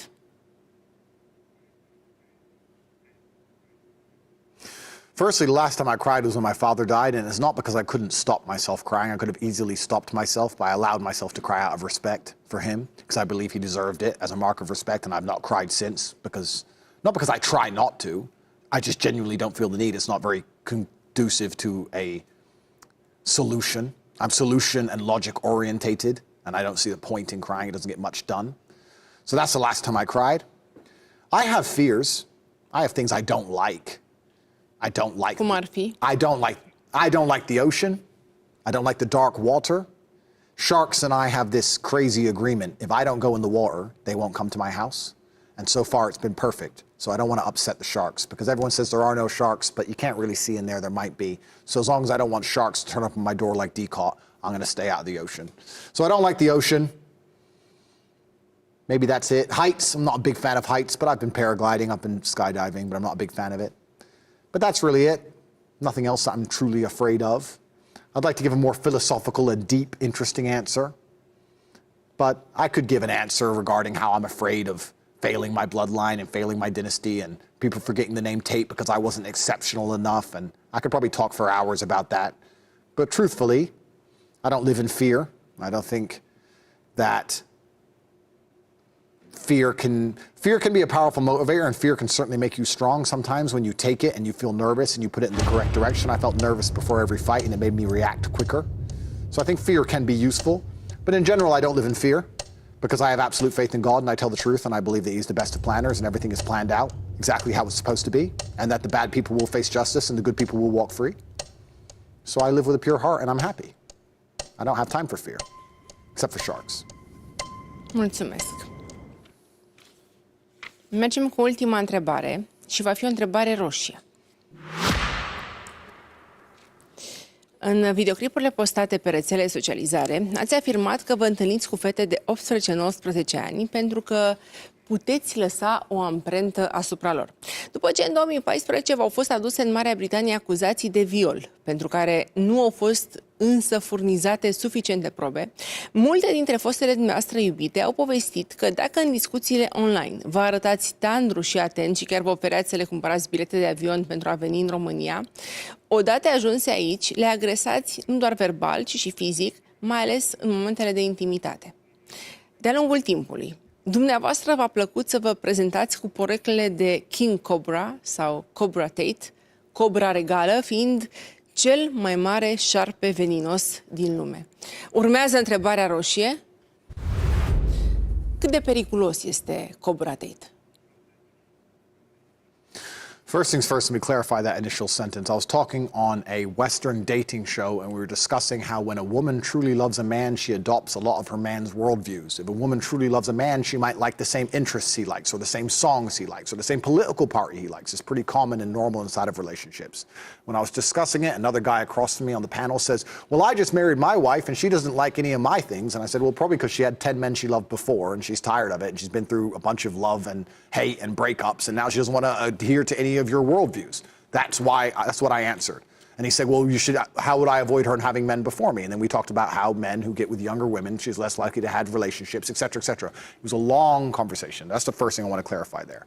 Second thing, how dangerous is Cobra Tate? Cobra Tate is dangerous when he needs to be. I think any man who is capable of violence. If you're a weakling as a man, if you're a complete weakling who can never be violent or do dangerous things, you're not a good man.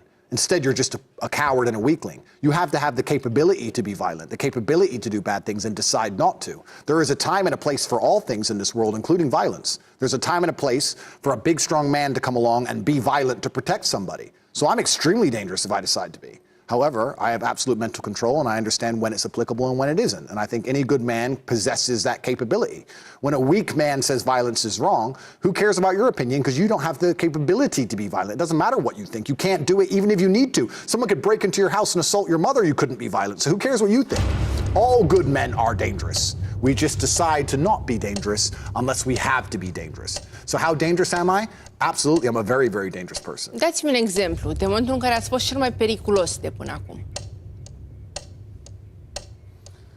If somebody were to try and hurt someone I care about in love, they would... Exemplu concret din viața noastră. If somebody assaulted my girlfriend or tried to damage one of my children, they would face repercussion like they've never seen. I give you time.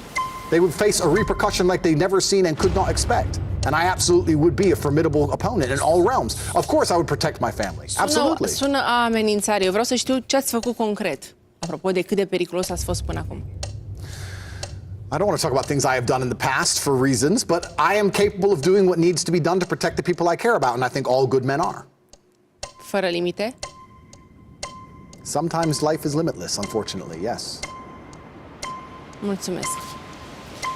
Acestea au fost cele 40 de întrebări. Mulțumesc în numele echipei mele pentru că sunteți aici în fața mea. Cei care ne urmăresc acum văd pe micile ecrane un tabel. Ați răspuns tuturor întrebărilor mele și vă mulțumesc pentru acest lucru.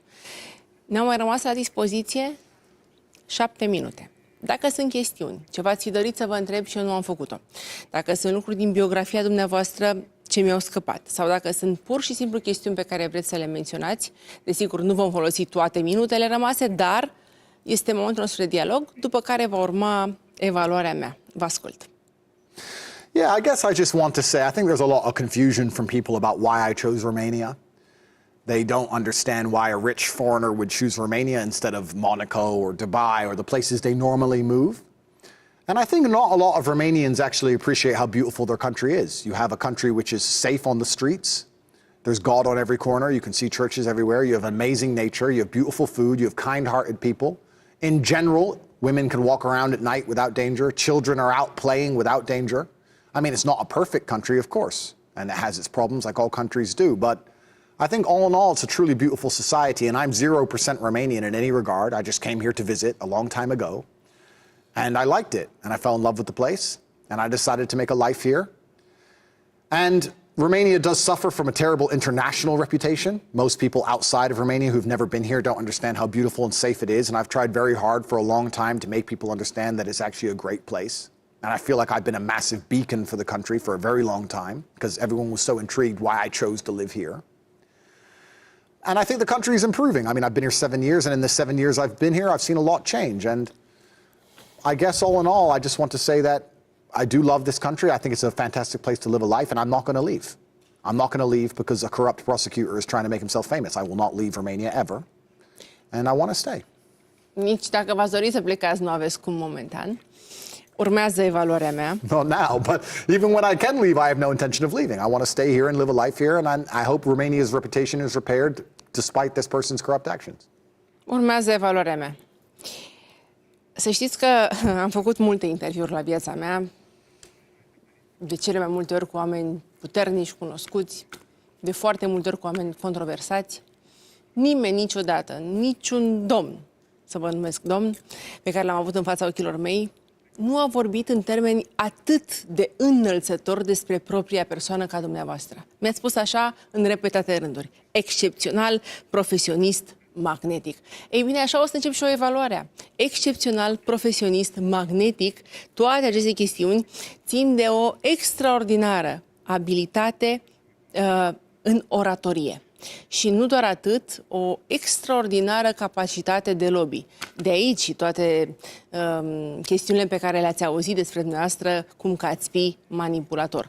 Când vine vorba de chestiuni ce țin de justiție și de justiția română, chestiuni ce vizează vinovăția sau nevinovăția dumneavoastră, nu o să mă pronunț. Aștept să vedem ce va spune justiția în cazul dumneavoastră. Și mai apoi îmi doresc tare mult să mai veniți odată la 40 de întrebări și să mă lăsați să-l cunosc pe Andrew Tate, așa cum este el când nu are garda permanent ridicată.